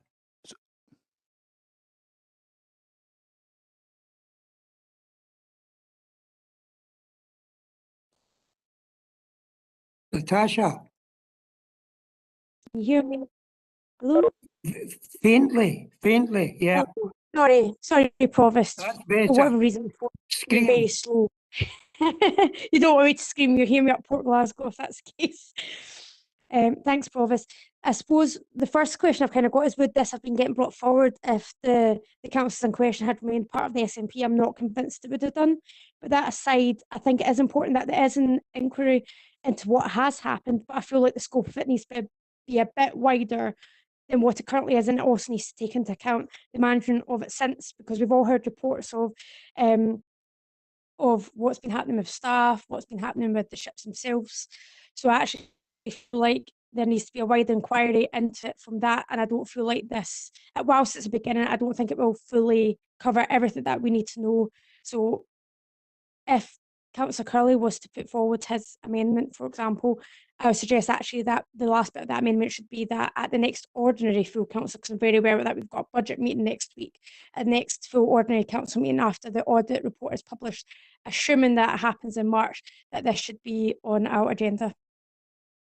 Thanks. That's you got a point there. Stephen McCabe, Councillor McCabe. Yeah, thanks, Provost. I just note that Councillor McCormick says he's attending by phone, so he must be calling user 3. Well, I see Councillor McElhenney wants to comment, but I'm not so sure standing orders will allow him to comment against, as he's already come in and seconded the motion. He's seconded.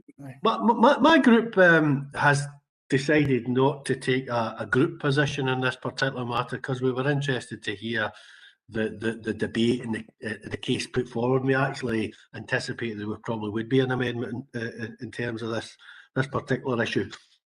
I think there's no doubt that the ongoing debate over what happened is damaging the Yard and the Yard's reputation. There's no doubt about it. We see in the press, in Parliament, on social media that the Yard is being ridiculed. There's no doubt about it. And that's no good for the Yard, it's no good for the workforce, and it's no good for the community of Inverclyde. I don't disagree that there are outstanding issues to be addressed here. I was involved in discussions at the time in advance of nationalisation with the owners of the Yard and with the government, in particular Derek Mackay, the then Cabinet Secretary, and Chris McElhenney was involved in those discussions as well. And I fundamentally believe that the parliamentary inquiry did not really get to the heart of all the issues here. I don't think they really got to the heart of the politics involved in this and the role of ministers in it, particularly when one of the ministers had subsequently disappeared by that point, or the key minister, and wasn't actually interviewed by the inquiry. So I've no doubt that there are outstanding questions, and it may well be that Audit Scotland will get to the heart of some of that. We'll be interested to see the report. I mean, obviously this motion came forward a matter of days after there was a story in the Greenock Telegraph where the former owner, or the head of the company that owned the Yard, was calling for a judge-led inquiry, and lo and behold, I was contacted by the Greenock Telegraph about what I thought about that, and I said there's a case for, certainly potentially a case for a judge-led inquiry, but I'm not convinced that the current government will agree to a judge-led inquiry. And I was asked whether I or anybody else could bring a motion before the council. There's nothing to stop that, and lo and behold, a motion came before the council. Now, in terms of the case that has been made by the former owner, he had threatened on a number of occasions, his company had threatened on a number of occasions to take legal action against the government and CMAL, and never follow through with that. To my knowledge, there's never been any legal action, and I simply don't know why he hasn't taken legal action if he felt so aggrieved, and I think that option still remains for him to take legal action. But if we think us passing this motion tonight, and the Chief Executive writing to the First Minister, and she's going to agree to an independent judge-led inquiry, we're living in cloud cuckoo land. Absolutely living in cloud cuckoo land. Because if it is a truly independent judge-led inquiry, it will get to the heart of Minister's role in this, and why the government rejected the option of doing a deal with the previous owners, and why the government pursued the nationalisation agenda and all that came with that, and why the government never sought to, I suppose, arbitrate between the two sides to bring a conclusion that may well have avoided nationalisation and the consequences. Now, I know that the unions and I'm assuming a significant part of the workforce were actually supportive of nationalisation. Whether it turns out nationalisation is the best long-term option for the Yard, I think still remains to be seen. So I think there is more to come out here, but I simply don't believe that us passing this motion is going to lead to a judge-led inquiry. And I think at the end of the day, keeping this going to some extent does damage the reputation of the Yard.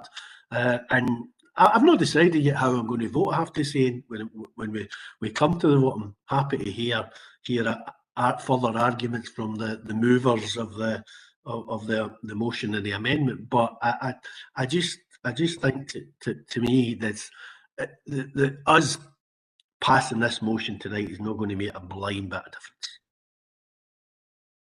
Thanks, Stephen. Ian, eventually, around about midnight, we'll get to a vote on this. But what I'm going to do is ask one or two other contributors, and then, now you correct me if I'm wrong, invite it's morphed into a motion, and invite the proposer and the seconder of the motion to speak, and then the proposer and seconder of the amendment. Is that correct? Well, it is actually, it came forward as a motion, Provost. Yeah. And under the standing orders, mover and seconder are able to speak, then Yes. others can speak, and a point of order, or so a comment was made. And then no member other than the mover of a motion shall speak more than once, unless it's to call attention to a point of order or, with your permission, Provost, to make an explanation. And Yeah. then you're right, at the end, when you determine it's the end, then the mover has the right to speak in reply to the points raised, purely to answer points that are raised. That are raised in the debate. Yeah, the correct. points that are raised in the debate, and also, now I presume it would be Chris Curley who would raise the amendment. Would he speak in favour of his amendment? Strictly speaking, the standing orders don't cover that. Yeah, of course. Right. Okay, I've got it. Can I raise a point of order, Provost?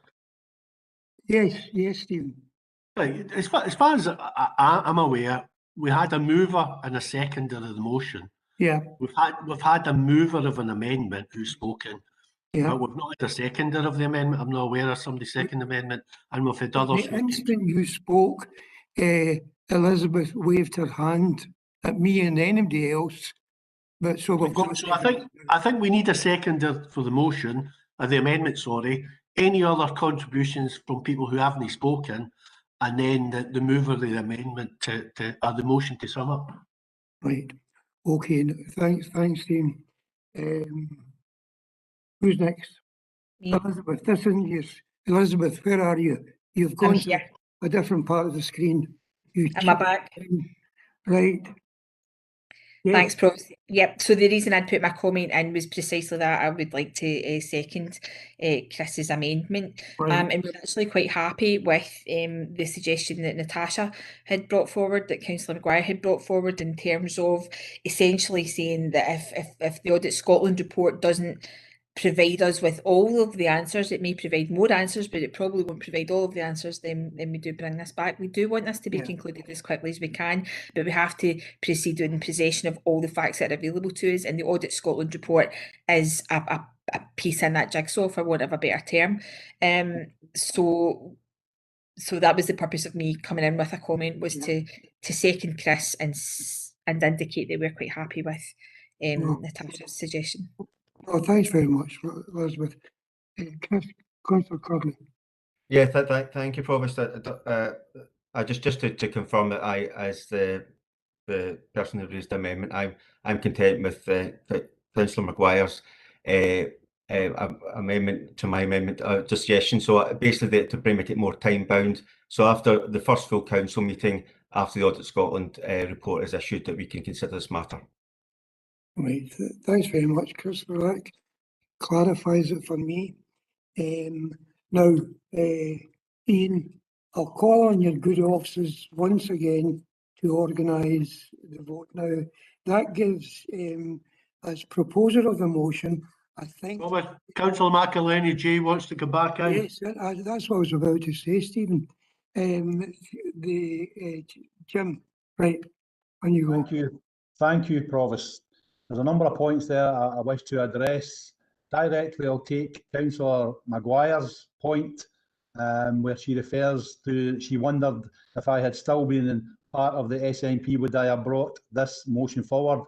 I think that's a terrible indictment, a statement. I brought this motion forward on behalf of the workforce, irrespective of political party that I belong to. I want a judge-led independent public inquiry to get to the bottom of what's happened here, not because I'm not now part of the administration of the SNP being the Scottish Government. That's nothing at all to do with it. So I was shocked to hear such a scathing remark from a well-respected councillor. Regarding Councillor Curley's amendment, in the body of the motion, I've touched on the fact that the Scottish Government inquiry judged it to be a catastrophic failure, but CMAL continues business as usual, unscathed, nothing to do with them. It's been the yard, it's been the yard, it's been the yard. Who's to say Audit Scotland will not be the exact same? They've got no teeth as to what the Scottish Government inquiry or committee had come up with. So I'm still aiming that we can write, or the Chief Executive should be writing to the First Minister and asking for this judge-led public inquiry. Stephen thinks it's pie in the sky where we get it. That may well be the case. That's Stephen's personal opinion. But as I said to you, I'm putting this forward on behalf of the workforce, on behalf of Inverclyde, and to try to get to the bottom of what actually is going on here. And I think we owe it to the workforce to try and get some answers. And waiting on somebody else to tell us the answers is not good enough as far as I'm concerned. Thanks. Yeah. Okay, thank you, Provost, and thank you, councillors.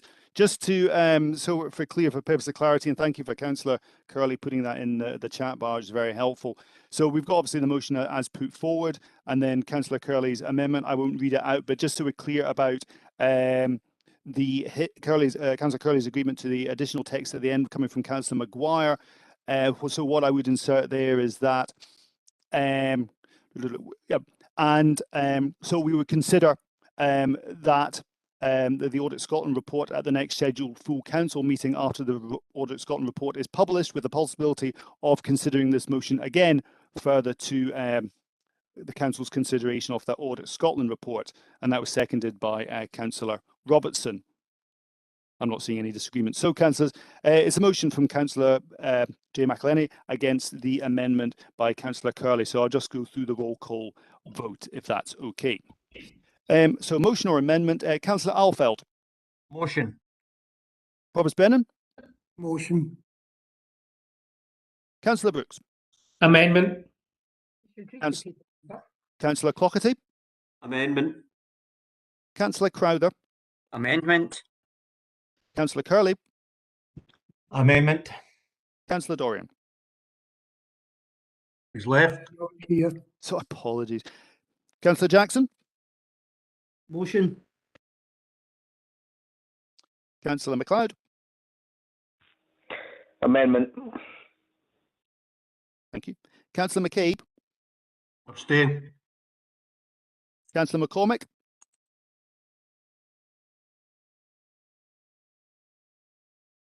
Michael.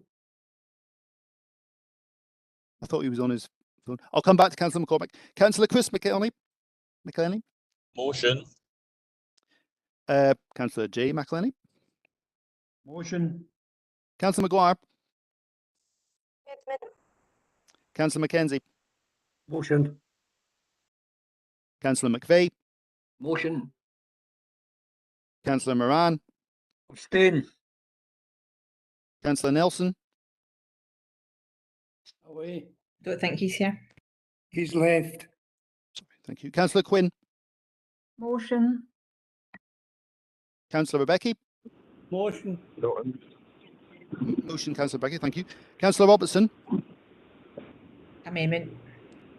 Thank you. Councillor Wilson. Oh, he's left, hasn't he? And then just to go back, Councillor McCormick. Motion. Motion, thank you. So the motion is carried by 10 votes to 7 with 2 abstentions. Thank you, Provost. Thanks very much, Shane. And I don't know if we need to hear it, but I think this is our last item, and it's Number 13, blocky for some, and it's about representation on the CMIS board. CMIS is, as you all know, the standard educational information management system across Scotland. No, hold on, that's it there. That's off. You're all right, it's off now. All right. It's on one channel, yes. Okay.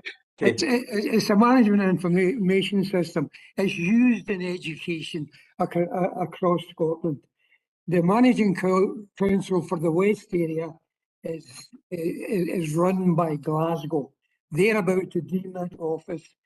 They've invited other councils, including our own, to represent the West area on the CMIS board. But council approval, that means our approval, is first of all required. Ruth, do you want to speak in this? No. Nothing to add to the report. It's just nothing to add to what I said. Right. Do we approve? Agree. Agreed. Agreed. Right. Are there any questions about business in the appendix? No. Agreed. Thank God for that. Thank you. Good night, everyone.